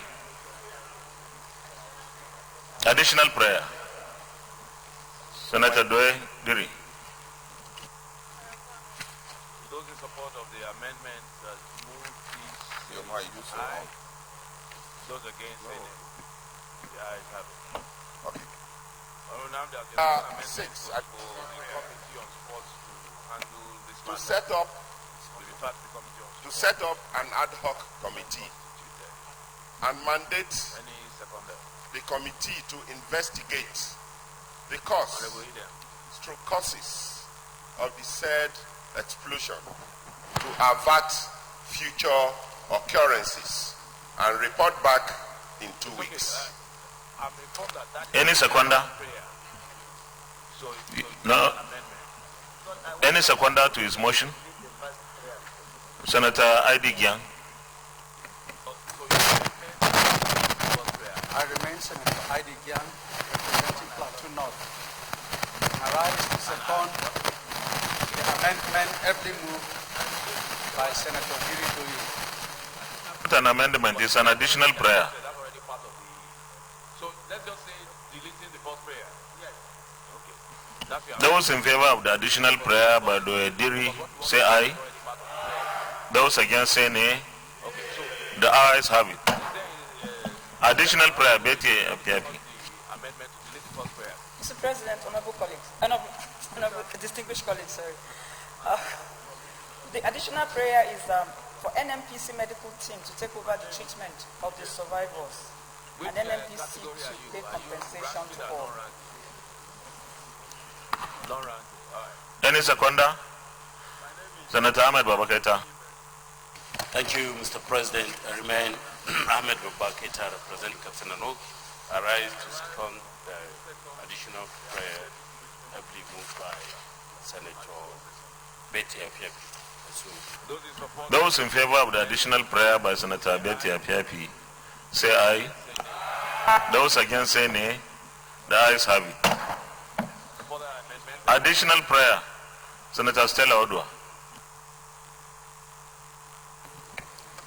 Thank you, Mr. President. Mr. President, my additional prayer is for NNPC to unbundle PPMC. Allow her to land, please. Go ahead. You are fully protected. Use. And we have very little time. We have only 2 more minutes to go. For the PPMC Act to be reviewed with a view for NNPC to unbundle PPMC and create pipeline maintenance and management company whose responsibility will be to focus on management and maintenance of our pipeline system. Any seconder? Senator Christopher Ekpeyon. Mr. President, I rise. My name is Christopher Stephen Ekpeyon, representing Akwa Ibom Northwest in Akwa Ibom State. I rise to second that amendment ably moved by Senator Stella Odua. Thank you very much. Those in favor of the additional prayer by Senator Stella Odua say aye. Those against say nay. The ayes have it. 1 minute silence.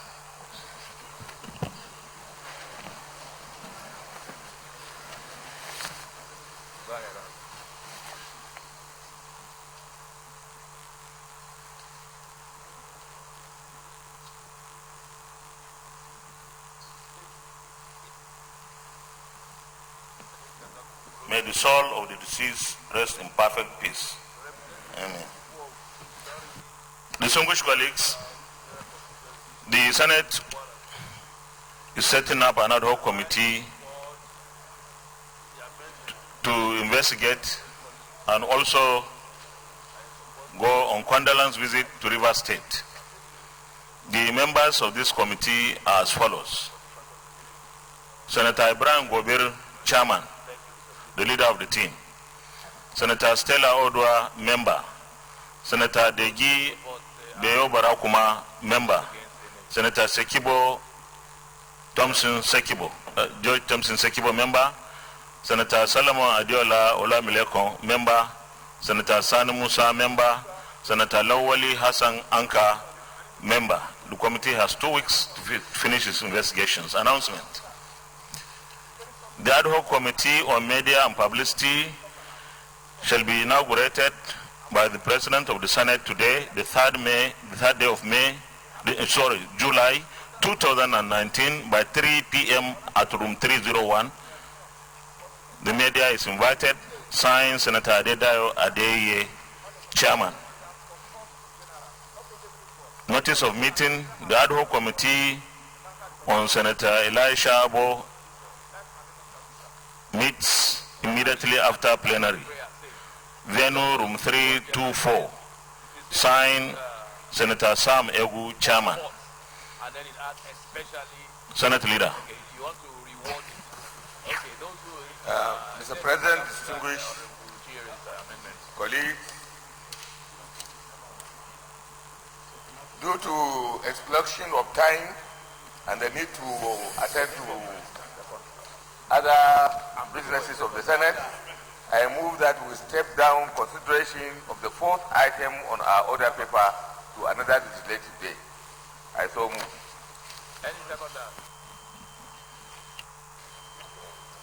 Mr. President, it's very unusual, but I will second the motion as unusually moved. The Senate is hereby adjourned. Those in favor that we adjourn till tomorrow, the 4th day of July 2019 at 10 a.m. prompt, say aye.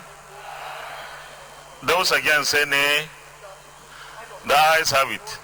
The Senate is hereby adjourned till tomorrow, the 4th day of July 2019 at 10 a.m. prompt.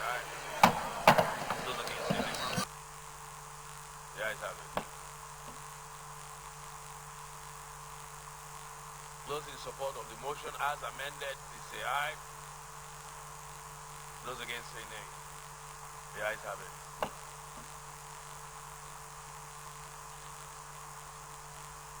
The third order of the day is a motion on need to incorporate the June 12 struggle in history curriculum of schools in Nigeria, standing in the name of Honorable Olumide Babatunde Oshoba.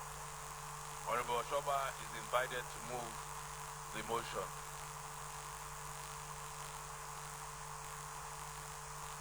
Honorable Oshoba, I understand you are stepping down the motion. Motion step down.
Honorable colleagues, a couple of announcements.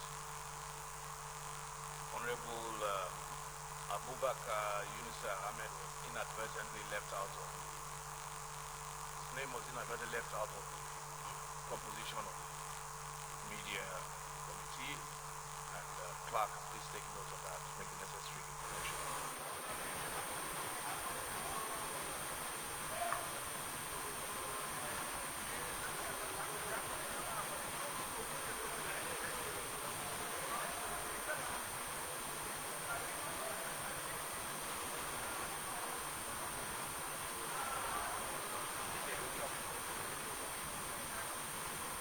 Well, it's been a worthwhile and, of course, a purposeful debate by the legislators in a unified will.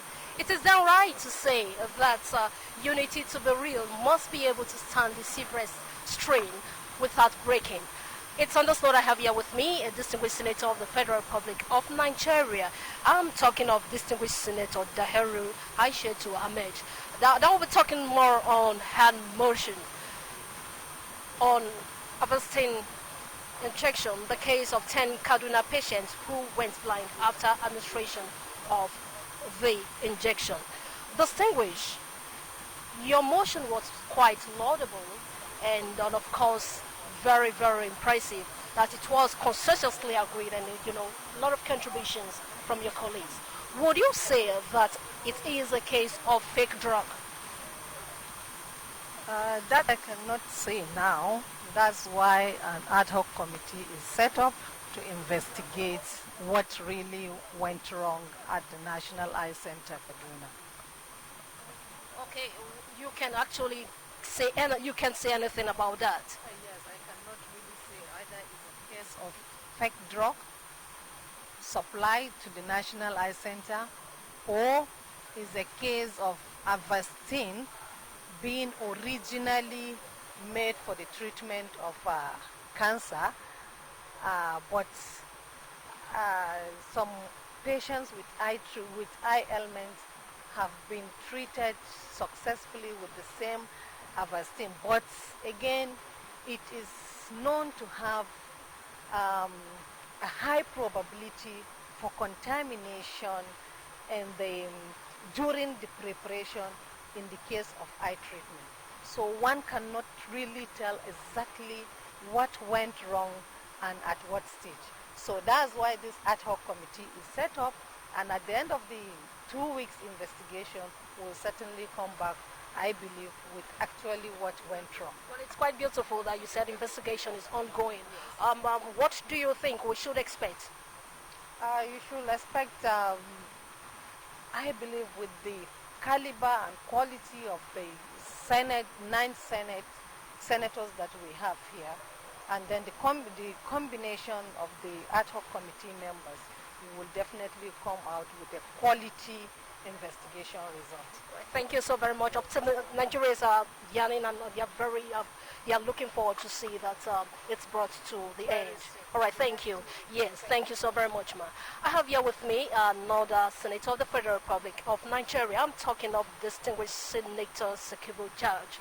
Distinguished, thank you so very much for bringing up this motion, pipeline explosion in Kumkom town of Onyigo local government area of Rivers State. And of course, it's quite sympathetic and touching. We want to say, may the souls of those who are gone rest in the bosom of the Most High. Distinguished, a lot have been said about this on this motion. In your own opinion, what do you think the federal government can do in order to avert the reoccurrence of this bad use? First of all, we know that NNPC and PPMC, pipeline marketing corporation award. Now we heard that the PPMs ought to be in charge of the oil pipelines. We are also aware that the federal government, through its agencies, are spending a lot of money on either surveillance of the pipes or to replace aged pipes. But that is not being done.